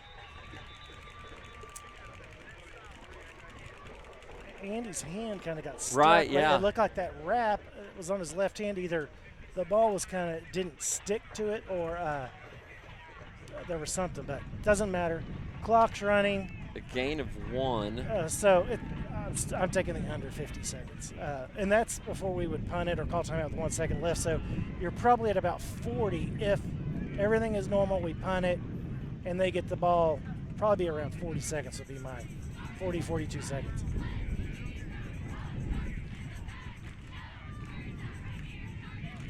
Minute. Timeout with 1, yeah, and then we'll. Chargers take a timeout, run the clock down to 1 minute even. There's only going to be 20 some odd seconds left. Very Right. good. It's 25 seconds on a new play clock or new down. It's 35 or 40 if it's second or third down into the play. Okay. That's why we both looked up at the same time. We were trying to count and said 25 like it does now. Right. But after first down, it goes to. I can't remember if 40. it's 35 or is it 40? So that's why. Well, there's the 30 seconds we were looking for, Paul. Well, we have a second. Player of the game. You call it. I You call it. think it's Jordan Harris. I That missed the first play quarter. And how impressive he was with his coverage, his tackles, his receiving. I think you have to. Andy had a tremendous game. He's tough. He came back in. Oh, yeah, for sure. If I could see the tackles and had the numbers, there might be somebody because we had a lot of guys, a lot of tackles. But I think you have to. I mean, Jordan's had a fantastic game both ways, but just he set the tone early with that first play. Great hands, great coverage. Absolutely. Hasn't allowed a catch on defense. I mean, had an interception. Yeah, so I think Jordan, well deserved, and as long as you're good with that. Absolutely. You missed some of his highlights. He's though. our player of the game. So Andy snaps it, runs it right, and get up.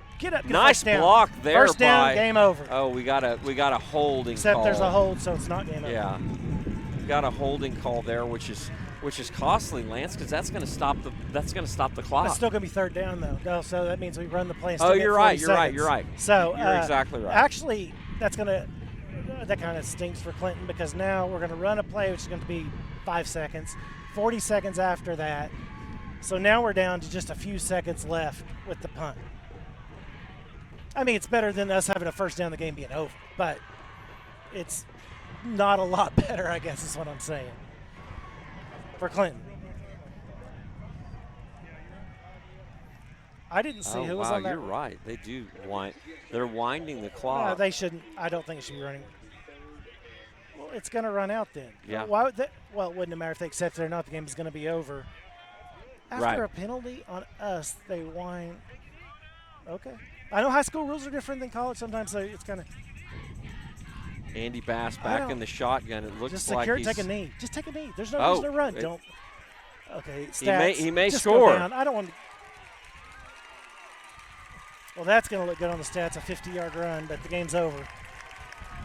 So, Andy runs it down to the. Yeah, their guy's going to have another Clinton cramp.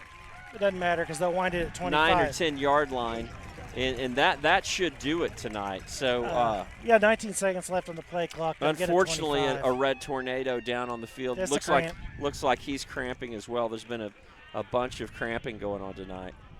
Yeah, I'm trying to see who that is, but a cramp, he'll be all right, hopefully, and just get up. But, that was a heck of a game because I got to tell you, coming out of halftime or going into halftime, I should say, We weren't sure what to Clinton had think. all of the momentum. They did. I mean, the way they ran in, they thought they were just going to come out gangbusters and win this game.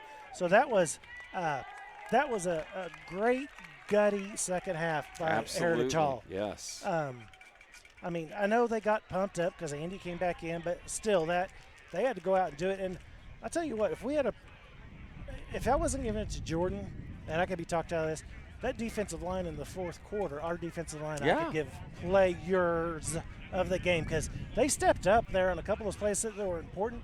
They stepped up and stopped number 3. But, I mean, look at his stats. He did have 250 or 60 yards before that. But still, we're talking about when it mattered. The big plays, they stepped up. They had stops. And, you got to take away from that, hey, when it mattered, they stepped up and they stopped them. Absolutely. We're going to have to keep our eye on Collins the rest of the season. And keep his stats. Man, I mean, I don't know. I think he had – try to look at stats. I think he had like 120 or 30 in the first game against Kingfisher. I didn't see what he did because they had both of the stats against McGinnis. We're going to the last play, and we didn't say if you want to –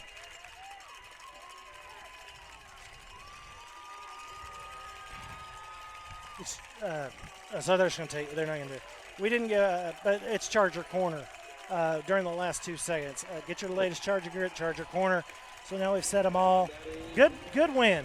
Good win. Absolutely, Heritage Hall. A great win tonight. I'll tell you what, the first 2 games of the season, I think complete toss-ups. Millwood, Clinton. Every year they're both tough. But they both are, and this year they're both especially good, and could have gone either way. For Heritage Hall to come in being the number 1 ranked team in the state, and for a reason, and to win both of those, that's big time for Heritage Hall. Absolutely. I mean, it's exactly like you wanted to start the season, and our quarterback got a little banged up in the first half, but he came back. So I think I would assume that he's going to be good to go the rest of the way. They wouldn't have put him back. I mean, in a non-even 3A game, they wouldn't have put him back in if he wasn't just a little dinged up and going to be okay. You would have to think coming back in. So that was a real gritty, hard-fought Chargers victory, and I think everybody can be proud of that second half that we played.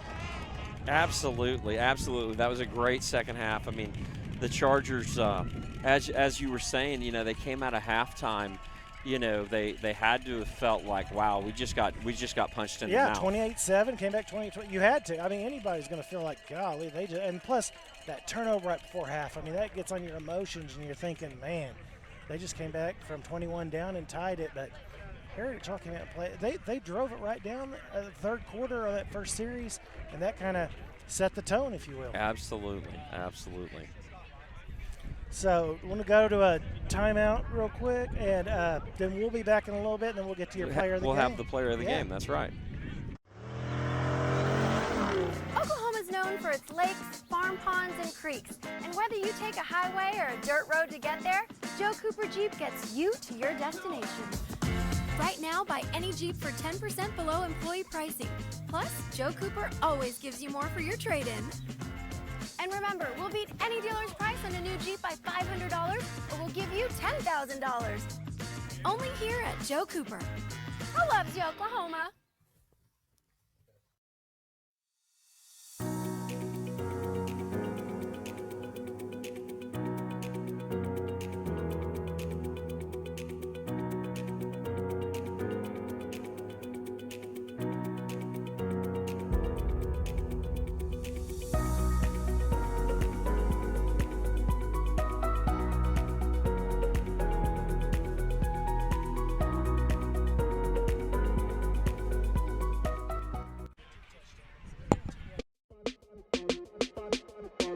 Oklahoma City, I'm Miles Perry, and I want you to tune in to my show, Super Prep Live. Super Prep Live takes an in-depth look at the Oklahoma high school student athlete and what makes he or she become great at what they do. Super Prep Live can be heard on OKC's CBS Sports Radio 105.3 and Instagram Live.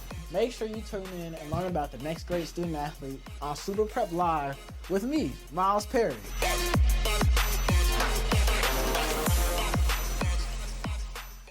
Dead People Stuff grew out of our love of historic preservation and architectural salvage of building materials.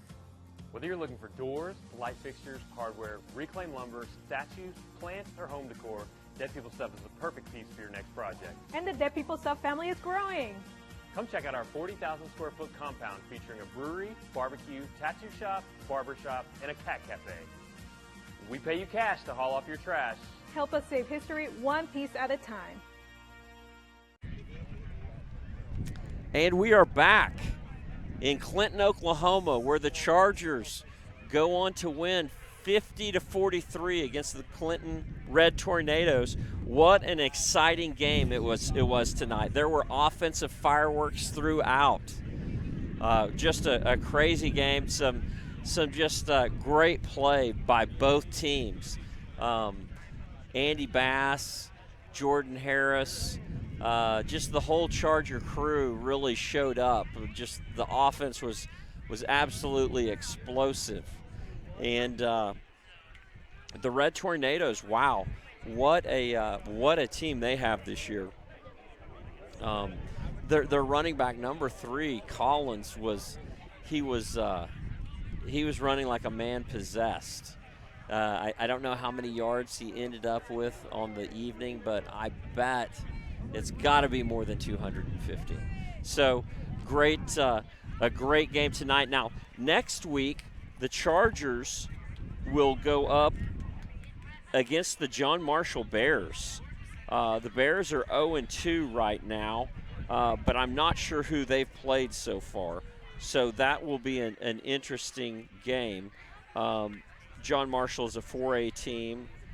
They lost to, I think, Lawton MacArthur and Bethany so far this year. So that'll be an interesting game.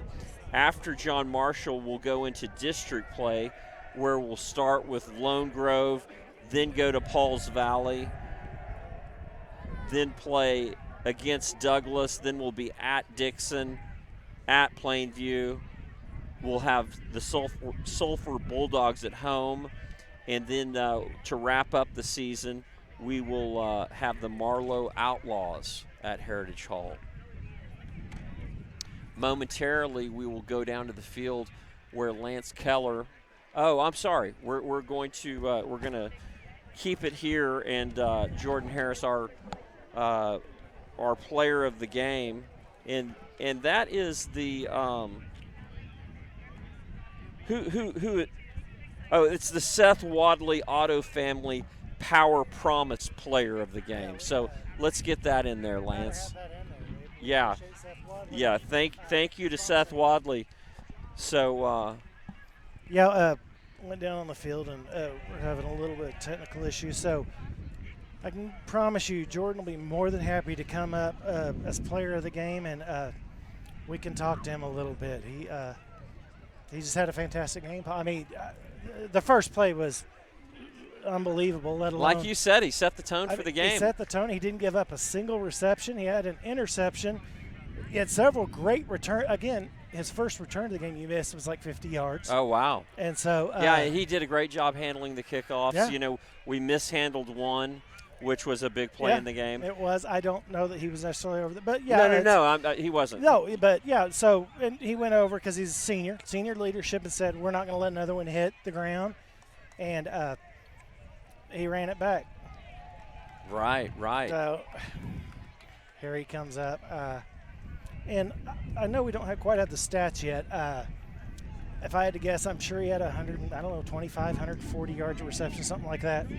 But let's talk to Mr. Harris real quick and see what his thoughts are.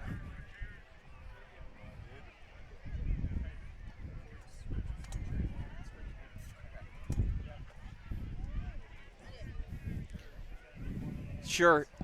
Jordan, great game. Congratulations. You did a great job announcing. Thank you. Hey, when I get home every night after game, I'll watch it. All right. Well, great job tonight. Congratulations on a big win. Thank you. Well, here we are with Mr. Jordan Harris, our player of the game, or Seth Wadley player of the game. During the first play, that's what Paul had a flat tire, so he didn't get to see it. So when we were talking about the player of the game, your first play, offensive play. Tell me about that. Well, I just knew we've been practicing all week, and it's been feeling good. It was an easy route to run, easy ball to catch, so all I had to do was catch it, break away. I know nobody can catch me when I get in that open field. Well, I think right when you got even with those guys, I said you were gone because I've seen your speed. And but you did there was another play later where they played more inside. They were more outside there, so you had that hole in the middle. And I think they learned that you were too fast, and they had to play more in the middle to not let your speed take over. Now, the one thing they were asking on your defense, not a single reception against you. You had one interception, am I right? And we were talking about that earlier. You jumped that play. Tell me what you saw, because you saw the quarterback, obviously. You jumped the play. You didn't stretch out. You got well in front. But that was just an amazing defensive play, and just your mindset and skills to know that's where it was going in to jump that. Tell me what you saw and what happened on that play. Well, we've been practicing all week, and I know we knew that when they went in shotgun that he was going to pass the ball, and I was covering the slot guy, so, I mean, either he was going to that's why you're off to the right a little bit, and you came back over after. Right, okay, right, I was wondering about that. Yeah, either he was going to go to the left or to the right. I know he didn't have enough speed to go past me, so I just stayed flat-footed, and I knew he was going to run an out route because I saw in my peripherals the quarterback rolling out to the right, and so all I had to do was jump it and make the play. But you jumped it, like, not just a little jumped it. It's like you almost knew where he was going to go, and you jumped. You jumped it. You were way in position. That was just an awesome that was awesome coverage on that play. Awesome interception. I thought you were going to get your second one back here. Yes, right over your head. That's a little difficult. It's yeah, dead that was over hard. your I head. should have had that one. No, that was great coverage because he was not going to catch one, just like you didn't allow a single reception. We were trying to figure out how many yards you had. I said like 130, 140. So we don't have purpose. Yeah. At the kickoffs. Well, that's you had just receiving because you had 74 or 6 on the first play, right? Yeah. The first 2 plays I had 96 yards at total offense.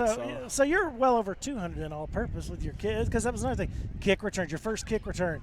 50, 60. I mean, that was great. I was trying to go to the house. I know, and I thought you were over there on the left side. So that was a great play. You set the tone with your kick return, with your obviously that touchdown, and then when they were still going to throw it a little bit, Andy Bass. And so you set the tone early with all that you did, and their quarterback obviously never got in rhythm because he never completed a pass. Right. And you're receiving the whole night. And when you guys got up, obviously it's normal where you kind of tend to relax a little bit, run a little clock. But when you had to turn it back up in the second half, you were there. I mean, you were there for the reception. You were there on defense to cover when they had to throw. Yeah, when it's time to lock in, it's time to lock in. Anything to do for the W. Well, Jordan, I've been watching you for several years, and you have improved so much. You're a tremendous player. I love possibly being my last time since I won't be up here again, and I love that you're the player of the game. Congratulations. Thank you. Thanks, guys. Again, Heritage Hall wins by 7 at Clinton in the Tornado Bowl. We'll see you next week on ChargerVision. Go Chargers. We coming back for that state. Back to back, baby.